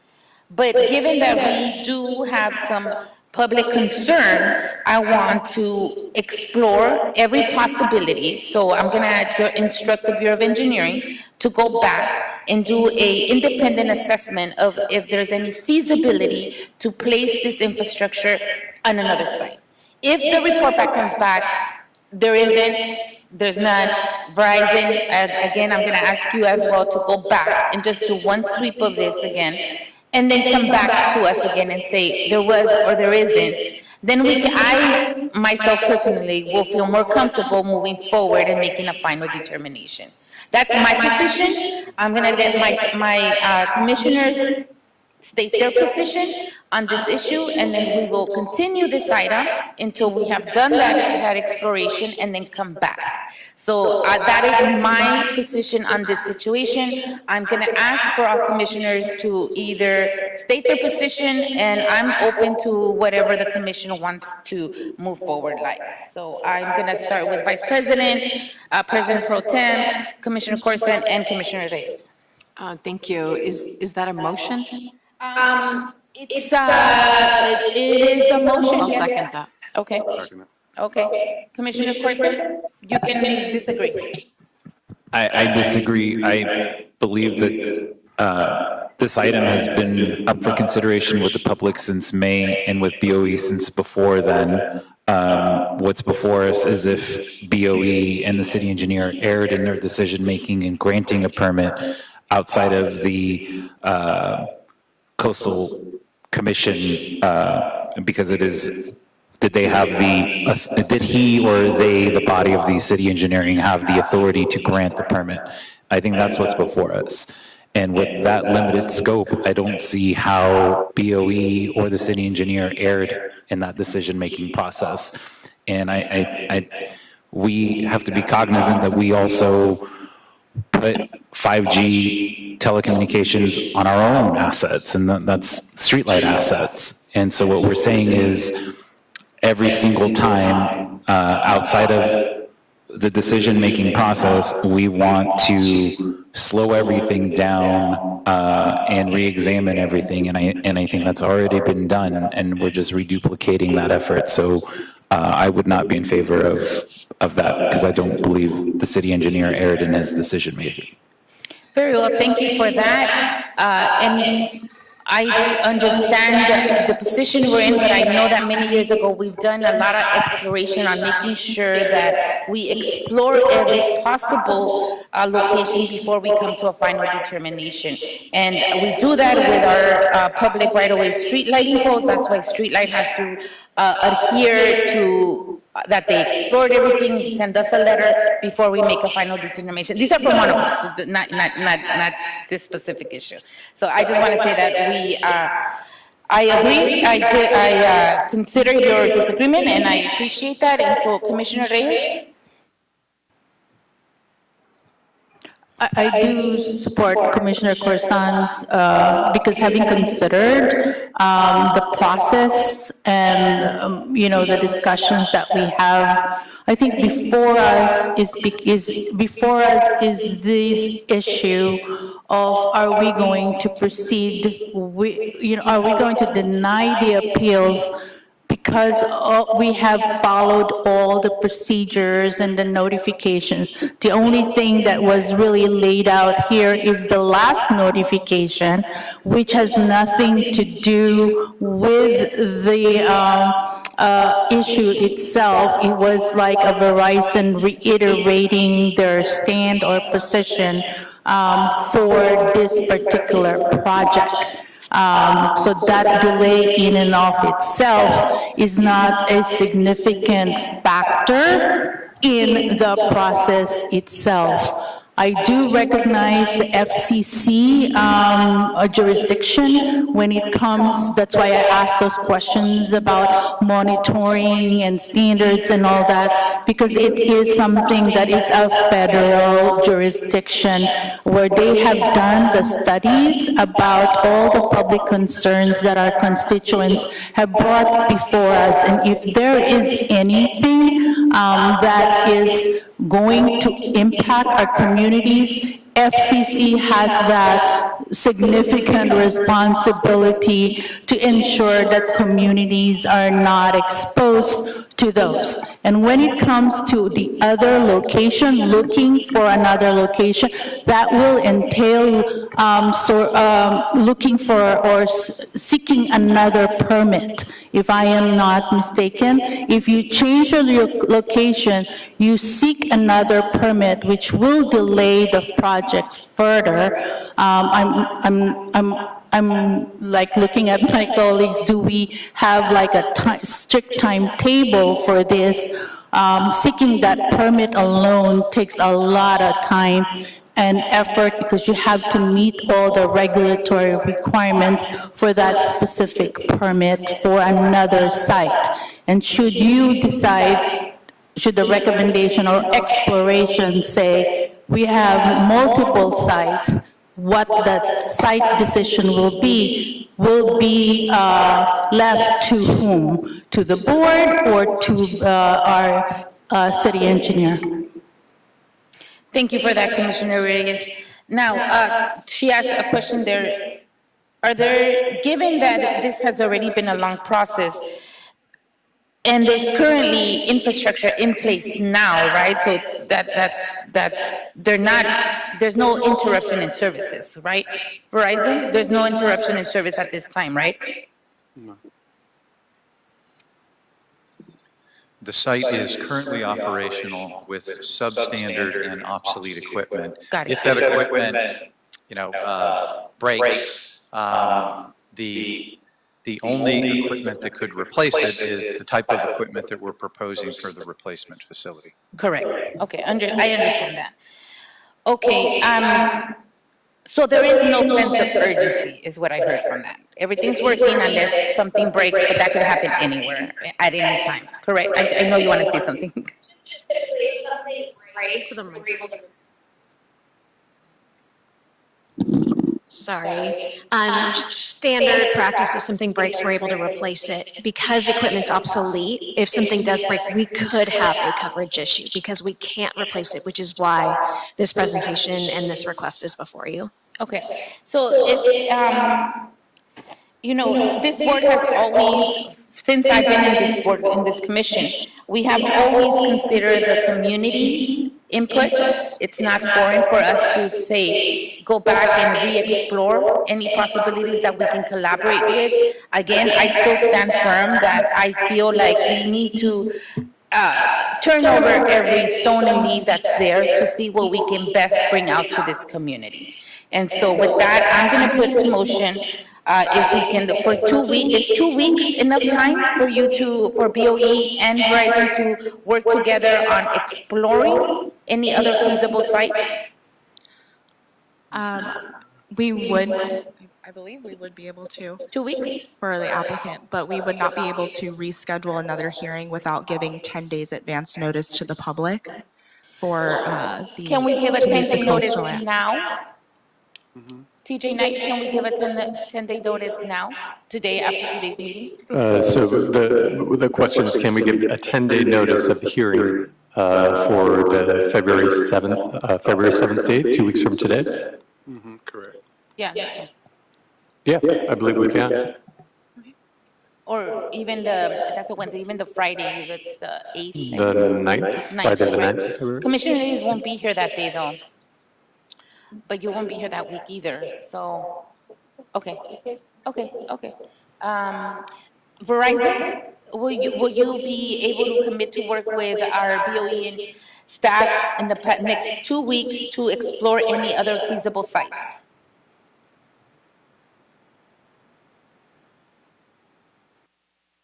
Mr. Mandi? Yeah, thank you, Commissioner. I want to make sure that we understand where we are in this process. Yeah. So we've gone through, the city engineer has issued a local coastal development process for this project. Bureau of Engineering went through all the notification process, the public hearing process. We solicited input from the community. As a virtue of this hearing that we're having today, the community has another opportunity to have their say in the process. So I would recommend, or I would hope to be able to just conclude the process today and have your board make a decision on whether or not to deny or grant the appeals. And I'm thinking about this because if we're concerned about the issue of feasibility and an alternative location for the facility, the feasibility determination is built into the process for both the local coastal development permit and also the CEQA process. So one of the things that the Bureau of Engineering considers, the city engineer considers when issuing a permit is there a feasible alternative to that project? And in this case, there are quite a few different constraints that limit where this facility could be sited. It is part of a network, and that network has to have a sort of continuous coverage area. And if you move one of the pieces, your streetlight analogy is very good, because if you move one of the pieces, then that creates a gap where it would have been. So the location of this facility is largely determined by the function it has, and that function is to fill in a part of the overall network. So there are really no feasible alternatives to putting it someplace else. So we understand that. Yeah, we understand the process, we understand everything, but here's what I'm also looking at. Verizon did an error when they started this project. 1. 2, we sent out a letter on Friday afternoon for more people to understand. I'm not comfortable with that process. I'm not comfortable that we send people 24 hours notice, or in this case, a weekend notice. And then second of all, exploring where else can be possibly put is not, it's not impacting any of the FCC rules or anything. That that is still under our jurisdiction. We can still figure out whether it's move 20 or 10. What I want for Verizon and BOE to go see is from the perspective of that apartment building that's there, that a lot of the constituents have discussed, from their perspective, one, is it impacting, how close, I don't feel that has been done yet. And I haven't heard that being done. So I want to hear that.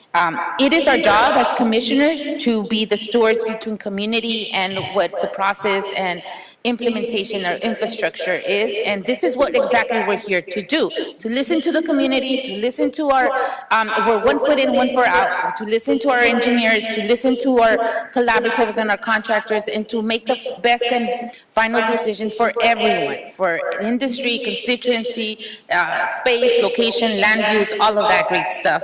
And right now, at least I continue to not feel 100% certain and say this is the location and it's going to be installed there forever, until we have explored any possible solution, any other possible solution. Can it be moved 20 feet this way, or can it be moved 20 feet the other way? And will that impact the apartment constituency? I don't know. We don't know. We don't know because we haven't done that study, but I want to see it. I want to hear it. I want to see that we were able to take into consideration what our constituents are saying as well. So I don't feel ready or determined to make a final determination right now. I understand that, Commissioner, and the Bureau of Engineering would be happy to work with Verizon to address this issue. Appreciate that. Thank you so much. If I could just add, though, Sure. the error in 2019 was the confusion on whether it needs to go to the city engineer or the coastal commission, and that was the error. It's not like they didn't do it on purpose; they were just going to the wrong body. Understood. Second element on the Verizon letter is it is immaterial to BOE's decision in our hearing, because just as Mr. Knight sent out email to us, public comment that was submitted digitally yesterday. So it is not communication from BOE that was not sent out, it's communication that's public comment. So in that same vein, those two things to me don't register. The third part of if they go back and find a different location, it opens up, as Commissioner Reyes was saying, CEQA that they have to pursue. The second element is wherever it is placed, we're still going to get public comment because nobody really wants these things in their neighborhood. I don't want it, but I mean, that's just the nature of technology. It's necessary in case of an emergency. We all need to be able to get a hold of each other. So I just see it prolonging a process that is not feasible for what we're trying to achieve, and it all comes back to, did the city engineer err in their decision? And it's still not there. I mean, we've had 3 public meetings, and has been ongoing since May. So I mean, the level of feasibility studies and community engagement, I mean, they've gone above and beyond at this point. Thank you, Commissioner. Of course, and understood all of your concerns as well, and noted and considered. Stall at the waiting or to get final exploration, or just that I continue to stand on my position that we just need to explore as much possible to be, and we would do it in any community for any part of the constituencies that come forward. We have done it before in the past, just to make sure that we have done all of our due diligence as a city and as commissioners. So I will move this motion. Sure, Vice President Villas. Thank you. So before us, just for clarification, are we asking for a delay of 2 weeks? Of 10 days? 10 days. Okay. Or actually, I actually want to move it to a little bit more, because I would like for Commissioner Reyes to be here on that day as well. So if it's okay, it would be the February 14th date. Okay. Sorry, Mr. Sullivan. Yes, not to argue any issues, just to offer 4 weeks probably makes more sense for continuance. Just, we don't want to rush this thing. We don't want to have public notice. We want to make sure that whatever information Verizon provides is able to be, reviewed and, vetted by city staff. And so we would recommend 4 weeks. As a more That actually makes it better for us, because TJ will be able to put out that notice, and Commissioner Reyes will be present. I was worried about Commissioner Reyes not being here on the day we would take that up. President Garcia, just for point of clarification, Commissioner Reyes will be on vacation and will be returning on February 20th, 2024. The 21st is fine. That would give us 4 weeks from now. Is that the 21st okay? Mr. Sullivan? Yes, Linda? Linda, right? Lauren, sorry, Lauren, yes. Mr. Mundy? Okay. Vice President? Thank you. And then just for the record, I know that our BOE staff have stated, even with this continuance, before us today, other alternative sites, from my understanding and just from reading all the documentation, which was extensive, and public comment, the information may not change or may change. It may not change, correct? Yes, the information may not change. The feasibility may come back that this site is the best location. And then if you could just stipulate for X, Y, and Z reasons, and we're not asking for the same iteration that is already in our reports and that we've already read. But if we're looking for an alternative site or movement of another location, why would that be the case? And sometimes you probably may have to refer back to the same information that's already stipulated in our reports. But I want to see just a little bit more information, both from Verizon and from our BOE side. And I honestly, we want just to be able to see if there's any, having the permits that have already been obtained, if there is any spacing issues that can be considered, whether it's a spacing of either 5 feet. I understand we're halfway through a pole, but placing a pole is less expense to Verizon than the income that they generate from even just from that area. So I'd like to see just a little bit more information in terms of the movement of the pole, whether it's going to be 5 feet, what would be the minimum and what could be the maximum. Thank you. Thank you for that. That's a good point, Vice President Villegas. Lauren, would there be, I know, sorry, you might as well just stand there. Would there be a scenario that if, I'm just saying, speculating now, right? If there is a possibility to move this site, is there a scenario where we can move through the coastal development permit at a quicker rate, given that a lot has been done already? Like, meaning, does Verizon have to start all over again? Or can we basically put a change of location in the process? We would have to restart the coastal development permit process with a new application for a new location. We could use significantly the same findings as the existing coastal development permit if it continues to be in the coastal zone in the new location. We would have to go through the same notification steps that we've been doing since May of last year. So having another public hearing, having another opportunity for appeal, and potentially coming back to the board if the location was moved. Okay, well, we definitely, if that were to be the case, then this community does deserve that process as well. Understood. So, okay.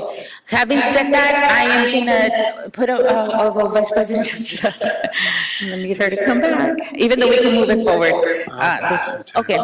I am gonna propose my motion to move forward with a 4-week continuance as BOE and Verizon work together to find any possible alternative locations and come back with a report back to us from Verizon and from BOE, back to us with findings on whether yes or no any other alternative locations can be possible. Okay. Having said that, that is my motion. Is there a second to my motion? Second. Thank you, Dr. Davis. TJ Knight, there's a first by me and a second by Dr. Davis to continue item number 4 for 4 weeks from now, which would be February 21st. My understanding? Yes, to February 21st, 2024. Okay, and it's been seconded by Dr. Davis. Very good, and we will take a roll call vote, starting with you, Madam President. Aye. Vice President Villegas. Aye. President Pro Tem Davis. Aye. Commissioner Corsand. And Commissioner Reyes. All ayes, and the item will be continued to February 21st, 2024. Okay, thank you very much. I appreciate Verizon being very collaborative on this effort. I appreciate BOE hearing us out. Mr. Mundi, thank you for hearing us out as well. And Mr. Smith, I know back there you had something to do with this as well. I just want to tell all of you that thank you. And for those that came for public comment, thank you so much for coming and making your way out here from your area. I know it's a distance, so I just want to say thank you to everyone. These matters, we do not take them lightly, where we want to make sure that we always hear our constituency, and we do everything we can and explore every possible way. If there absolutely is in a way, then I want to hear that too. But right now, I just felt that we were not really strong on that definitive process that we just did, even though I understand we're just swapping the infrastructure. I totally understand all of that. But there has been public comment, and if that would have happened back in 2019, we would have taken this route as well. So I'm pretty certain of that. So other than that, I just want to say thank you to my colleagues. It's great to sometimes disagree. I'm not against it. Other than that, thank you everyone, and this item will be heard back again February 21st. Have a good day, everyone. All right, even though, as you said, we could have everybody a good day, those that came for item number 4, however, we still have a full agenda to go through, so colleagues, bear with us, we have more to do today. I'm going to move us forward back to item number 1. This is a bid receipt today at 10 a.m. for the following public works projects. Mr. Castellanos, are you guys ready? Mr. Cessna, is he here or is he via Zoom? KNIGHT. Yes, I'm the Assistant Executive Officer. Okay. Thank you. I apologize, President Garcia. We are joined this morning by Ray Sison. I'm going to go ahead and ask him to unmute. And it looks like he is unmuted. Oh, there he is. I'll add him. And so now you can see him. And Ray, if you would be so kind as to just give us a brief explanation of what we're doing when we talk about opening, declaring the bids that we are in receipt of today. Okay, good morning, Commissioner. And we can't hear, I can't hear you on your audio. Uh-oh, this is not good.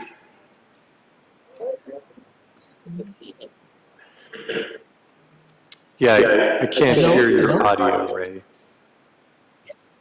How's that?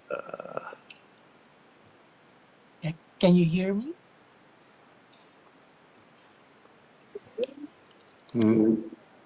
He's not on mute. And it's very odd because we could hear the attendees. Let me log on. What I'm going to do, and I'm sorry for this, Ray, is I'm going to change your role to attendee and see if that makes any difference. So I'm going to see if Ray, I'm going to allow him to talk. Ask him to unmute. Okay. Go ahead, Ray. Yes, good morning, Commissioner. Yeah, unfortunately, we still do not have his audio input. Do we need him for this item? Because he was going to walk us through, right? He's going to walk us through, but I believe our city attorney can provide the same information. I apologize, Ray. Yeah, so just to clarify, so the issue that caused for this to be kind of pushed back in this meeting was when the bids were opened, it was noticed there wasn't a maximum or a proposed bid amount on each bid package, which is what's the more common process. And I did receive clarification during the meeting that it's because the way this bid works is there's a maximum cost, and then there's a residual cost formula that BOE uses to determine who the lowest responsible bidder is. And so it's a little bit different in that there aren't actual bid amounts on each proposal. It's like a markup based on that formula. And so it's not necessary to actually read all of those like itemized markups and try to calculate ourselves what the amounts are. We can just read into the record the name of the bidder, and then BOE will look at the bids and determine who the lowest bid is based on that different formula they use for this type of project. Okay, so if I heard you correctly, Thomas, then all we really have to do at this time is just read out the bidders with no amount at this time. That's correct. We'll open and declare the bids received, and we won't read out the amounts. There are no total bid amounts as we went through. It's a residual cost basis that the bids are submitted. We'll then provide the bids to BOE, and they can make the determination. Okay, that's a different process, right? So my understanding is this contract or this type of process happens every 3 or 5 years, and so it is different than the common. The determination of who the lowest bidder is isn't different. It's just the amount. Typically, you'd see the actual bid amount, but it's not a bid amount. Is not what is being. It's not based on that. It's based on like this formula that requires like percentages. And so what the proposers were asked to do was provide all those percentages, and then BOE has to go back. And that's what the representative was going to explain, but unfortunately, it seems like they aren't here to do Understood. that. So let's read them. Go ahead, Vice President Villegas. Sorry to interrupt. Thank you for giving us the explanation that you just learned, right? This is new for this board. So I would want more information. Since I've been on this board for 4 years, we've not gone through a Cisco allocation or bid. And I don't feel comfortable also receiving the bids and not hearing the amounts and leaving that subjective to a bureau with no other bureau oversight on that. Because this is a $25 million contract. Yes, I hear you, Vice President Villegas. I do have Ray back as panelist. I don't know if we'll be able to hear him. Ray Season from Bureau of Engineering. We're not getting your audio. I see that you're providing audio. Unfortunately, we're not receiving your audio here in the boardroom, so I apologize for that, Ray. But would you say he would give in Vice President a little bit more context, right? Yeah, and just to clarify, my understanding is that this is a process that's been done before. It's just been a while since it's come before the board again, and so that's why it's a bit confusing for all of us here to not have someone kind of walk us through that. Yeah. But from a legal perspective, these bids are not going to be required to have that bid amount because that's just not how the contract works. There's not like it's like a maximum ceiling cost is what I understand from what I learned today. Okay. And then there's like this residual formula that BOE uses when it's reviewing the bids to determine the lowest bidder.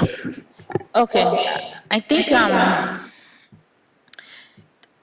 we're gonna adopt them and declare them open now with the names that we have, and that's fulfilling the legal obligation that we have. So we'll meet that, and we're not, deviating from the legal parameters we have here. But I think, Mr. Cessnon, if you can reach out to Vice President Villegas and, any other commissioners here that is interested to learn about what this process looks like and how often or when will is this something that we're going to start using more often, or this process? I don't know. So I just want to welcome more information around this. And Thomas, maybe you can also provide us on a legal perspective how this process is working. So I don't remember doing this, but maybe, I don't know. I missed it somehow. Okay, so Mr. Cessna, we appreciate you trying to communicate with us. We can see it, but Thomas was able to at least give us the legal parameters that we have here in jurisdiction. So with that said, is there a motion on the table to adopt and declare today's bids, although we haven't set the names into the record? Correct. Let's go ahead and read the names into the record, and then we can, then you can make your motion. Okay, please, go ahead, TJ. Thank you, President Garcia. The first bid is from Murray Plumbing and Heating, DBA Murray Company. And the second and final bid this morning is from Metro Builders and Engineers Group Ltd. Metro Builders and Engineers Group Ltd. Well, thank you for that. So is there a motion on the table to adopt, declare, and receive today's bids?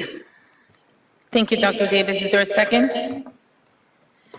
I'll second. TJ Knight, there's a first by Dr. Davis and a second by me to open, declare, adopt, and receive bids, today's bids, Forthwith, is that right? and forthwith, yes. Okay, very good. We'll take a roll call vote, starting with you, Madam President. Aye. Vice President Villegas. I'm going to abstain. Okay. President Pro Tem Davis? An aye. Thank you. And Commissioner Corson? Yes. And Commissioner Reyes? Thank you. We have 4 ayes and 1 abstention. Thank you. And the motion, and the item passes. The motion passes. Mr. Cesar, I don't know if he's still on the line, but we look forward to getting more information on today's process. But so far, just to be clear, we've met all legal parameters. All right, moving on to item number 2. This is a request from the Bureau of Engineering and Council District 14. This is a task order solicitation number ED 21-028, Parsons Transportation Group, Inc., pre-qualified on-call consultants list, Cesar Chavez Avenue and Lorena Street, Indiana Street roundabout project.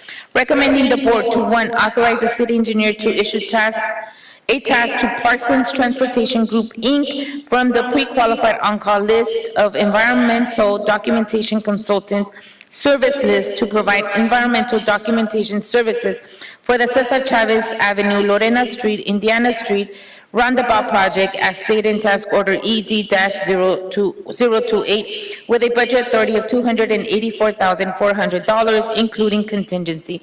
And this morning, I believe we're still in morning, good afternoon. This afternoon, we have Mr. Mundy on this item. Welcome, once again. Good afternoon, President Garcia. Norman Mundy, Bureau of Engineering, Environmental Management Group. We're recommending that the board issue task order ED 21-028 to Parsons Transportation Group to provide environmental documentation services for the Cesar Chavez, Lorena Street, Indiana Street roundabout project. And I'll refer to the project in shortened form as the Cesar Chavez roundabout project. This task is for preparation of environmental documentation that's required by the National Environmental Policy Act, or NEPA. A little bit of background on the project.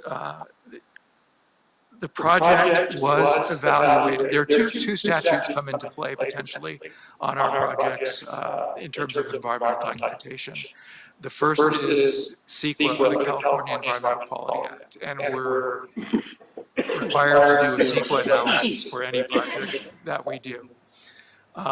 For certain projects, for example, if they involve federal funding, then that triggers another statute that comes into play. And that's what's happening in this case. There is federal funding for this project now. And because of that, the project is subject to the National Environmental Policy Act, or NEPA. So because we have the federal funding, we now have to do a NEPA analysis for the project. We've already done the CEQA analysis. The task order solicitation was sent to all the firms on our pre-qualified on-call list, and 4 proposals were received. The Parsons Transportation Group proposal was selected as the best value to the city. And we are recommending that the task be awarded to Parsons in the amount of $284,400, including contingency. If you have any questions, I'll be happy to answer them. Oh, this is the La Gloria one. Okay. Thank you, Mr. Mundy. Any questions, colleagues? Vice President Villegas? Thank you. And just for clarification, I just have some minor questions. This is from BOE's pre-qualified on-call list for environmental document services that's expiring in 2026. Is that correct? That's correct, yes. Okay. And then this list, as we're receiving federal monies, all the consultants on here have already been vetted to be able to abide by all the federal requirements.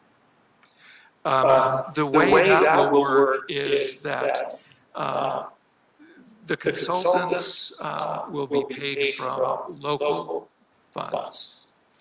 So therefore, they don't have to go through, they're not required to go through the federal qualification process. But they're all, we've vetted them to get on our pre-qualified on-call list, and they're all the firms are quite capable of performing this kind of work. They're used to doing it, and especially Parsons, who we've recommended that you issue the task to. Their proposal was very strong and indicated that absolutely they have the capabilities to do this kind of work. Okay. But we're not seeking federal reimbursement for the environmental work. That's where the qualification would come into play if we were doing that. And then how will you accept federal money?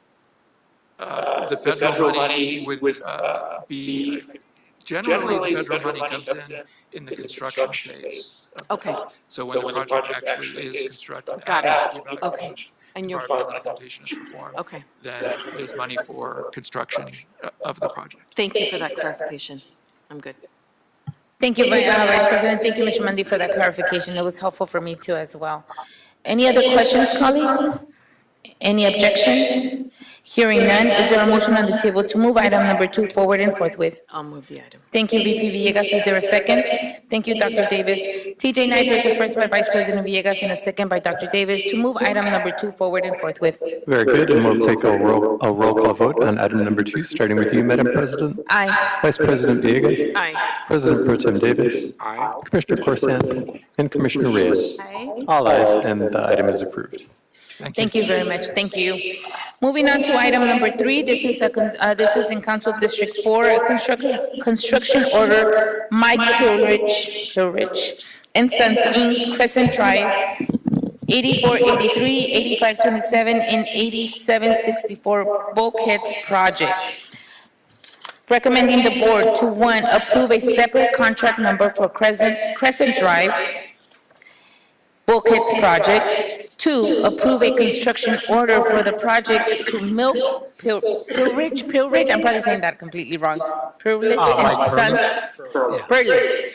and Son Inc. in the amount of $1,561,866 with a not to exceed limit of $1,874,239, including contingency. And 3, authorize the president or 2 members of the board to execute the contract and construction order of the approval as to form has been obtained from the city attorney. Okay, that was like a riddle in itself. Okay. It was. Thank you to President Garcia, Patrick Schmidt, Bureau of Engineering, Geotechnical Engineering Division. And as you just said, this project or board reports for the award of the Crescent Drive Bulkhead Project. These are near the addresses of 8483, 8527, and 8764. And we would like to award this contract to contractor on our emergency pre-qualified on-call geotechnical structural construction services list. And we are requesting the issuance of a separate contract number for this project. As you know, the Bureau of Engineering administers the emergency pre-qualified on-call geotechnical structural contractors list to provide emergency and urgent necessity services for public works projects. On February 25th of 2019, the board approved a list of 9 pre-qualified on-call contractors. Contracts with these firms were executed on March 29th of 2019. They have a duration of 5 years and they will expire on March 28th, 2024. In this circumstance, there's an urgent need to restore lateral support to portions of Crescent Drive at 3 separate locations. These are all in Council District 4. At these locations, portions of Crescent Drive have settled and migrated in the downslope direction. The movement and settlement have adversely impacted the street and reduced the usable width of this hillside road. So this project will benefit the public by increasing safety, facilitating travel on the roadway. This project will construct 3 new bulkheads with lengths of 65, 106, and 81 linear feet. The scope of work includes the installation of drilling the holes, setting steel beams, backfilling the holes with concrete, installation of precast concrete panels, backfill behind the new bulkheads, grading of the road slopes, construction of new asphalt pavement and berms, and installation of new metal beam guardrails, and the application of erosion control hydroseed. On September 27th of 2023, bids for the project were solicited from the on-call contracts in accordance with the executed contracts. On October 18th of 2023, bids for the project were received at the board, of which Mike Purdy was the lowest bidder. Mike Burgess's bid in the amount of $1,561,866 was 15.17% below the city engineer's estimate of $1,841,280. The construction duration of this project is intended to be 240 calendar days. Since the current emergency on-call contracts expire on March 28, 2024, it will not be possible to complete the project prior to the expiration date of the contracts. Therefore, we're requesting a separate contract number for this project. Our staff recommends that the board execute the construction order for the project in the amount of $1,561,866 with a not to exceed limit of $1,874,239, including contingency, and to issue separate contract number for the project. Funding for the project in the amount of $1,874,239 is available in the SB1 Road Maintenance Rehabilitation Fund, Fund number 59V, Department 50, Appropriation Unit 50, WVIB, and 50 WVIC. That concludes my presentation to report. I'm available for any questions. Thank you so much, Mr. Smith, for that. Any questions, colleague? Vice, no question. I know that the first one is approve a separate contract number for Crescent Drive. I just want clarification. Was it a technical error, or are we seeking a different contract number? Due to the expiration of the contracts before the contract's going to be completed. Understood. We're anticipating a 240-day construction period. Okay. Contracts expire on March 28th of this year. Understood. Got it. Okay, I must have missed that. Any objections, colleagues? Hearing none, is there a motion on the table to move item number 3 forward and forthwith? So moved. Thank you, VP Villegas. Is there a second? Thank you, Dr. Davis.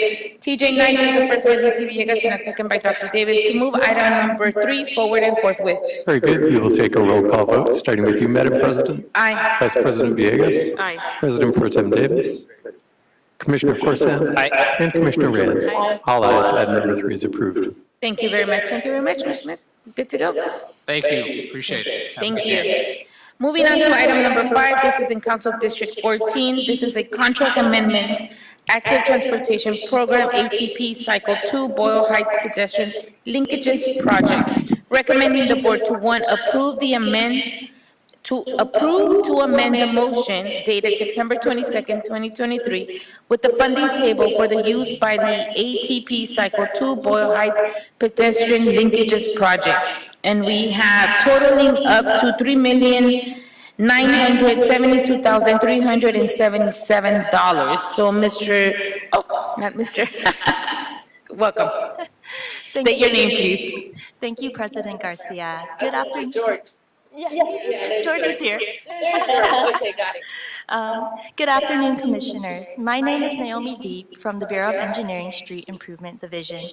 I am here to present a revised board motion for the Active Transportation Program Cycle 2 Boyle Heights Pedestrian Linkages Project.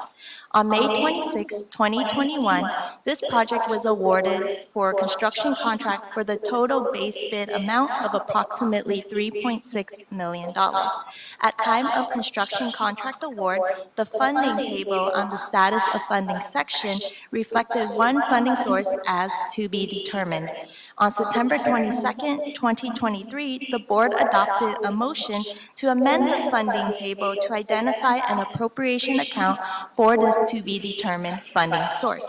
However, there was a typographical error on the September 22nd motion, which incorrectly showed the contingency amount for Fund 59V, Appropriation Unit 50TVGJ, as $80,563. The correct contingency amount for this funding source is $180,563, which is the contingency amount approved on the May 26, 2021 board report. There is no requested change to the construction contract itself. Though there may be other ways to document this amendment, our team believes formalizing this change with the Board of Public Works would be the most effective way to ensure continued timely payments to the contractor. I recommend that the board approve the amended funding table of this revised board motion to show the correct contingency amount of $180,000 or $180,563 for Fund 59B. If you have any questions, I'd be happy to answer them. Thank you so much, Naomi. You did a very, Ms. Lee, you did a very good job in your presentation. Any questions, colleagues? Hearing none, I don't have any questions either. Is there a motion on the table to approve, to move forward item number 5? Thank you, Commissioner Reyes. Is there a second? Thank you, VP Villegas. TJ Knight is the first by Commissioner Reyes and a second by Vice President Villegas to move item number 5 forward and forthwith. Very well, we'll take a roll call vote on item number 5, starting with you, Madam President. Aye. Vice President Villegas. President Pro Tem Davis. Commissioner Corson. Aye. And Commissioner Reyes. All ayes, and the item is approved. Very well. Is this your first time presenting, Ms. Lee? Second. Second. You did a great job. Thank you. Look forward to having you. Thank you, everyone. All right, thank you, George. Appreciate it. Moving on to item number 6, this is a joint request from the Bureau of Sanitation and the Bureau of Contract Administration in all council districts. This is a personal service contract, Waste Management of California, Inc., landfill disposal of grid and screenings. Recommending the board to, 1, approve and forward this report with transmittals to the mayor and the city council with the request that the Board of Public Works be authorized to execute a contract for a term of 5 years with 2 5-year renewal options with Waste Management of California, Inc. for the landfill disposal of grid and screenings. The ceiling cost for this contract is $18,283,407. And 2, upon the mayor's and council authorization, the president or 2 members of the board will execute the contract. And this afternoon, we have Mr. Tran here. Mr. Tran, good to see you. Welcome. Good afternoon, President Seer, the Board Commissioner, City Attorney Office, and Executive Officer. My name is Alan Tran with LSN. Today, we're here for the contract of the wastewater grid and screening landfill disposal. A little bit background, the wastewater grid and screening materials are produced from the wastewater treatment process and the stormwater sewer conveyance system.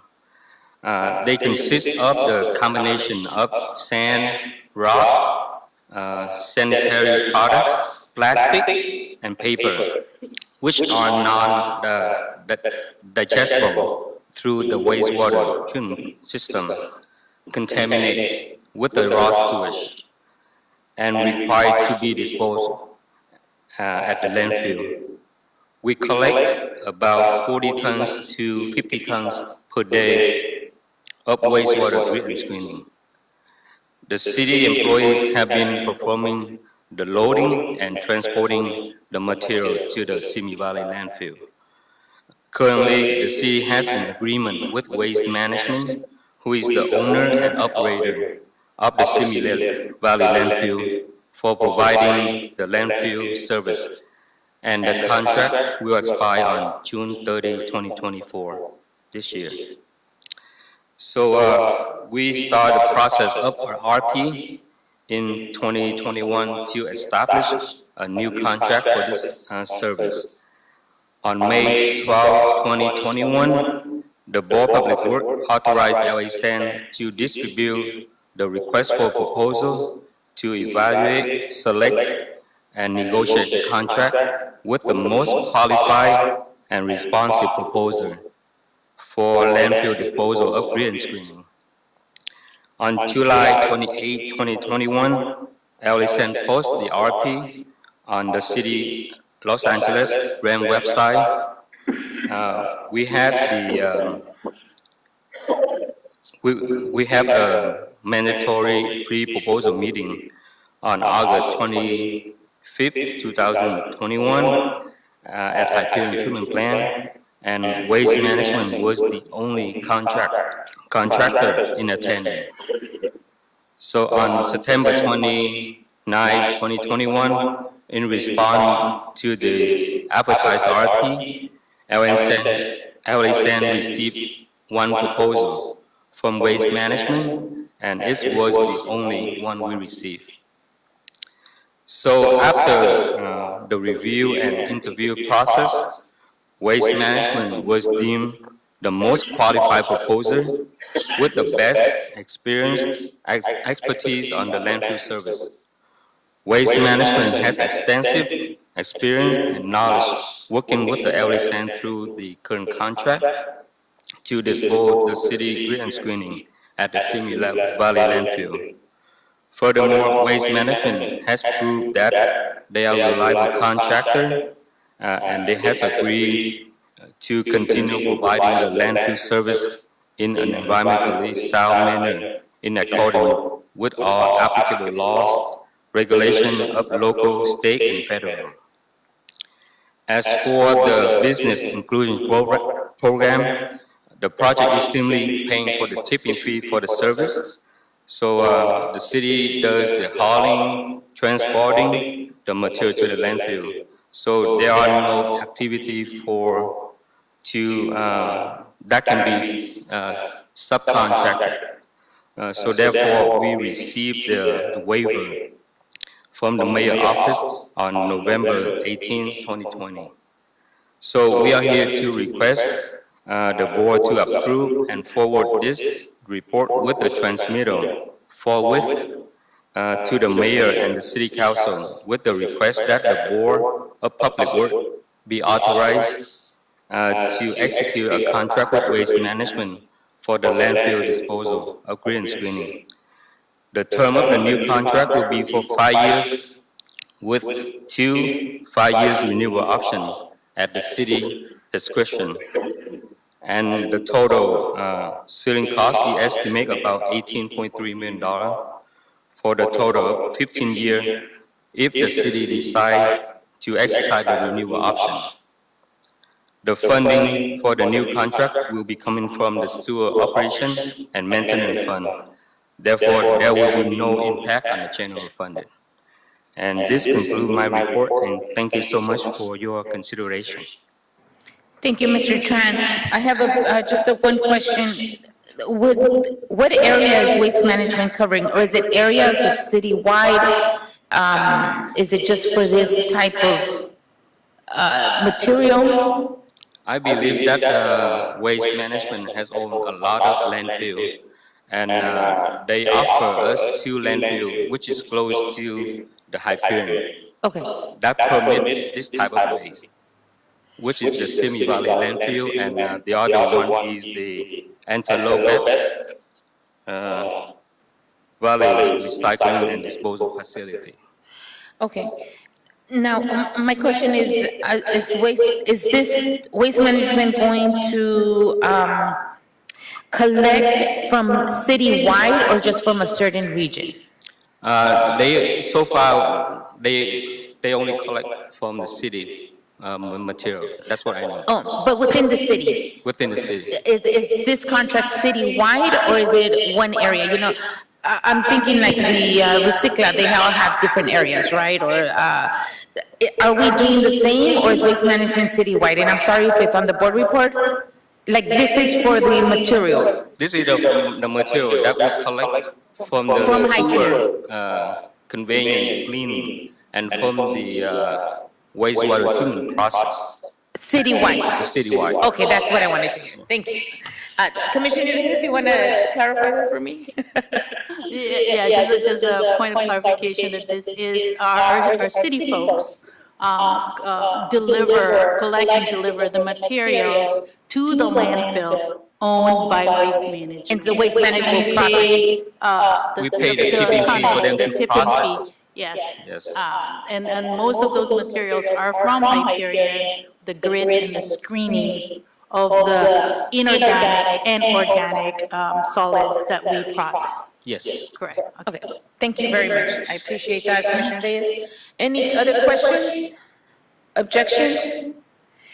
This is a potentially 15-year contract, right? Potentially.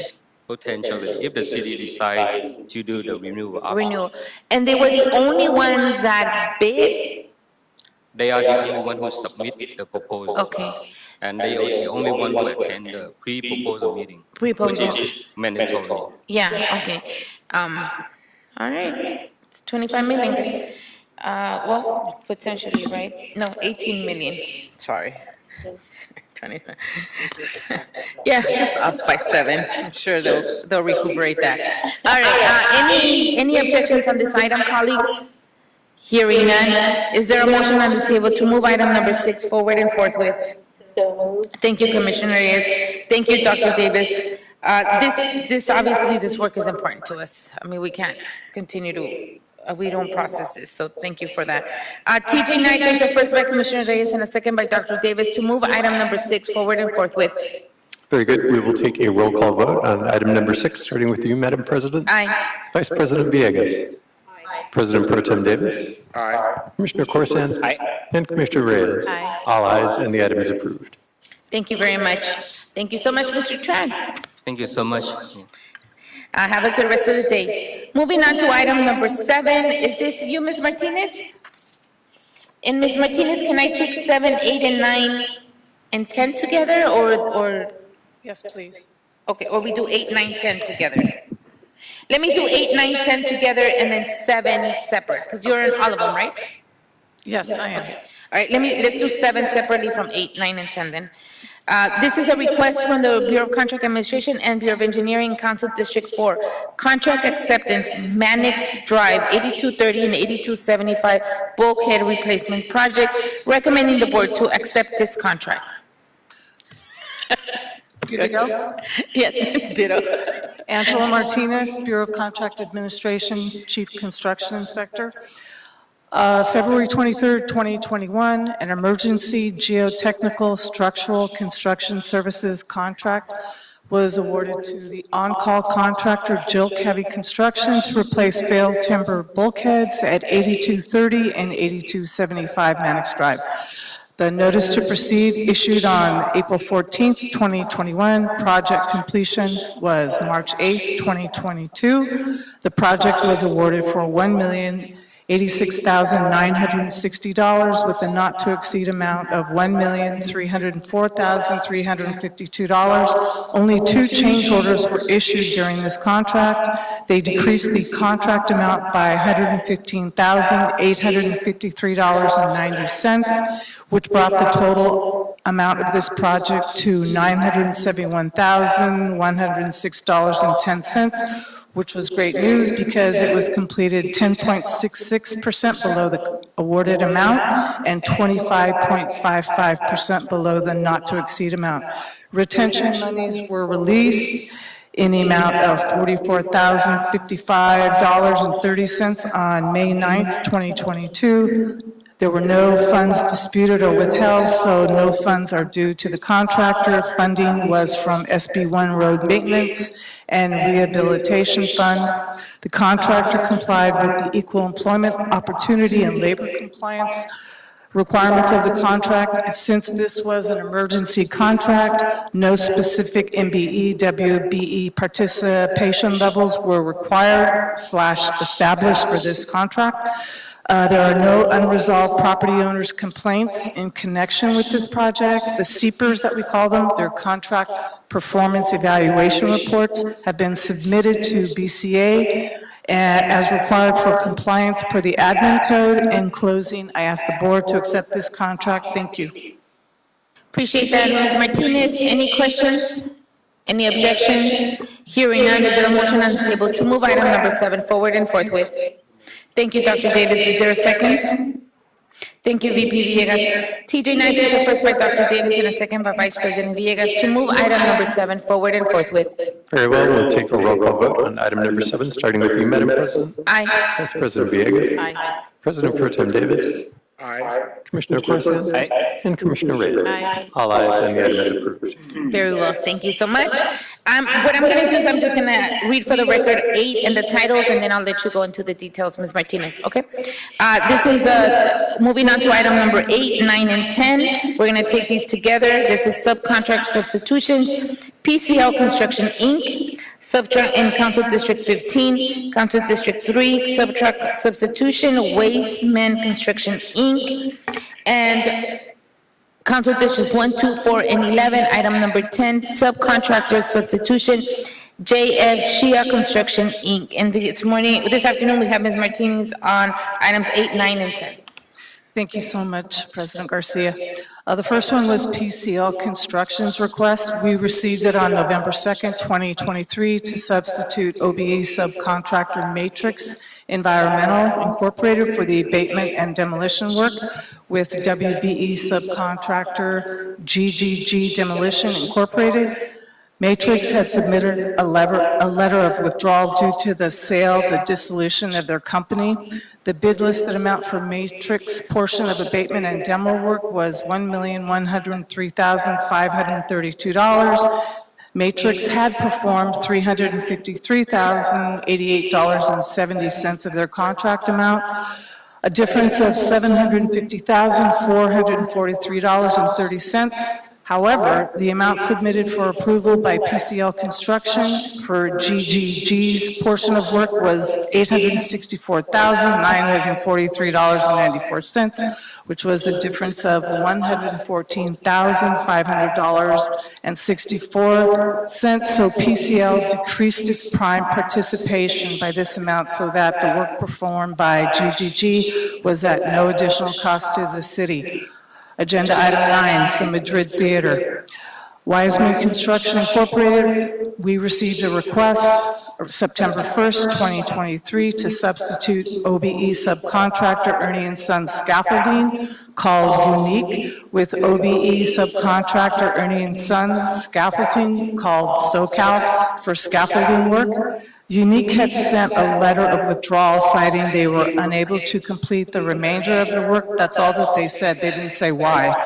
The approval amount for Unique's portion of scaffolding work was $39,361. Unique had completed $22,435.77, which left a difference of $16,925.23. So SoCal Scaffold performed the remainder of the work for the scaffolding for that dollar amount, which resulted in no additional cost to the city. Agenda item 10, JF Shea Construction Incorporated. We received their request June 9th, 2023, to substitute SBE subcontractor Daniel Mechanical Services, called Daniel, the supplier of fiberglass reinforced plastic ductwork and temporary permanent carbon scrubbers, with SBE subcontractor Carbon Supply, Inc., called Carbon, to supply the permanent scrubbers. Daniel sent a letter of partial withdrawal, removing the permanent carbon scrubber from their portion of contract work. The bid listed amount for Daniel's portion of FRP ductwork and temporary and permanent carbon scrubbers was $585,502. Carbon did perform the permanent scrubbers portion of work for $138,088, and Daniel performed the remaining portion, or they will rather, perform the remaining portion of their contract work for $447,414, for a total of $585,502. The substitution is at no additional cost to the city. BCA has verified the active status of all of these subcontractors' California state contractor licenses and their City of Los Angeles business tax registration certificates. All of these subcontractors have complied with the good faith effort and the project labor agreements for these substitutions. Therefore, we ask the board to concur with the action of Commissioner Davis and approve these substitutions today. Thank you so much, all of you. Thank you so much, Ms. Martinez. You're always very professional on these items. Is there any questions? Any objections? Hearing none, is there a Dr. Davis just moved 8, 9, and 10. Any objections, colleagues? Is there a second? Thank you, Commissioner Corson. TJ Knight, we have a motion by Dr. Davis and second by Commissioner Corson to move items 8, 9, and 10 forward and forthwith. Very good. We will take a roll call vote on items 8, 9, and 10, starting with you, Madam President. Aye. Vice President Villegas. Aye. President Pro Tem Davis. Davis, aye. Commissioner Corson. Yes. And Commissioner Reyes. Aye. All ayes, 8, and items 8, 9, and 10 are approved forthwith. Thank you so much, Martinez. I will see you tomorrow. Yes, you will. Thank you all very much. Thank you. Have a good rest of the day. All right, and for our final and last item, this is our report, Sewer 7 update from the Bureau of Engineering. Mr. Guerrero has been here very patiently all morning. We thank you for that, and I look forward to your report. Yeah, thank you, President. I'll make it as brief as possible. Mr. Knight's handing you guys the semi-annual report for the Sewer 7 program. This is a 5-year contract that began on March 23rd, 2022, and concludes March 22, 2027. It's a pretty informative report, but the summary page on page 2 is what I'm going to go over a few of these statistics for you guys. The time that has been expended on this contract currently is 35%. And the three contractors that are in this contract are Matthews Sewer Company, M&R Construction, and Tomovich and Associates. We've issued up to December 31st, 2023, a total of 365 construction orders, and we've completed a total of 331 sewers projects under this program. This is for a total of $21,874,243.36, and the total contract ceiling for the Sewer 7 contract is $45 million. So far, we've expended to date a percentage of 48% of that budget. So we are about 13% ahead of the time. So we've expended 35% of the time, we're at about 48% of the budget. In the last report I did for you guys, the last semi-annual report I did, we were about 10% ahead, so we went up another 3% in these next 2 quarters. So we've gone up a little bit, but not as much, and it was expected because we've noticed we're not getting a lot of projects, so inundated with projects, but it's gone up a little bit in these last 2 quarters. So a couple more statistics. Like I said, we've completed 331 projects. 34 of those, 34 current projects are in construction. We've completed the design of 8 projects. And currently we have 12 projects in design phase right now and 22 projects that are waiting and pending design. And we've canceled or transferred or put on hold 24 projects. So our goal now is to monitor the construction budget and make sure that we're monitoring it closely going forward so that if we need to get an increase or request a ceiling increase, we will be prepared to do so. And that concludes my report on Sewer 7, and I'll take any questions you may have. Thank you very much. Thank you so much, Mr. Guerrero. Any questions for the Bureau of Engineering? Vice President, no, I see your light on. Okay. No questions, Mr. Guerrero. Thank you so much for that information. Appreciate it, and thank you for being so patient today. Not a problem. Thank you all. All right. Thank you so much. Have a good rest of the day. TJ Knight, have we cleared today's desk? Yes, we have, President. Great. Colleagues, it's now 12:56, and this meeting's officially adjourned. Thank you, everyone. Have a good rest of the day. Right. Yay.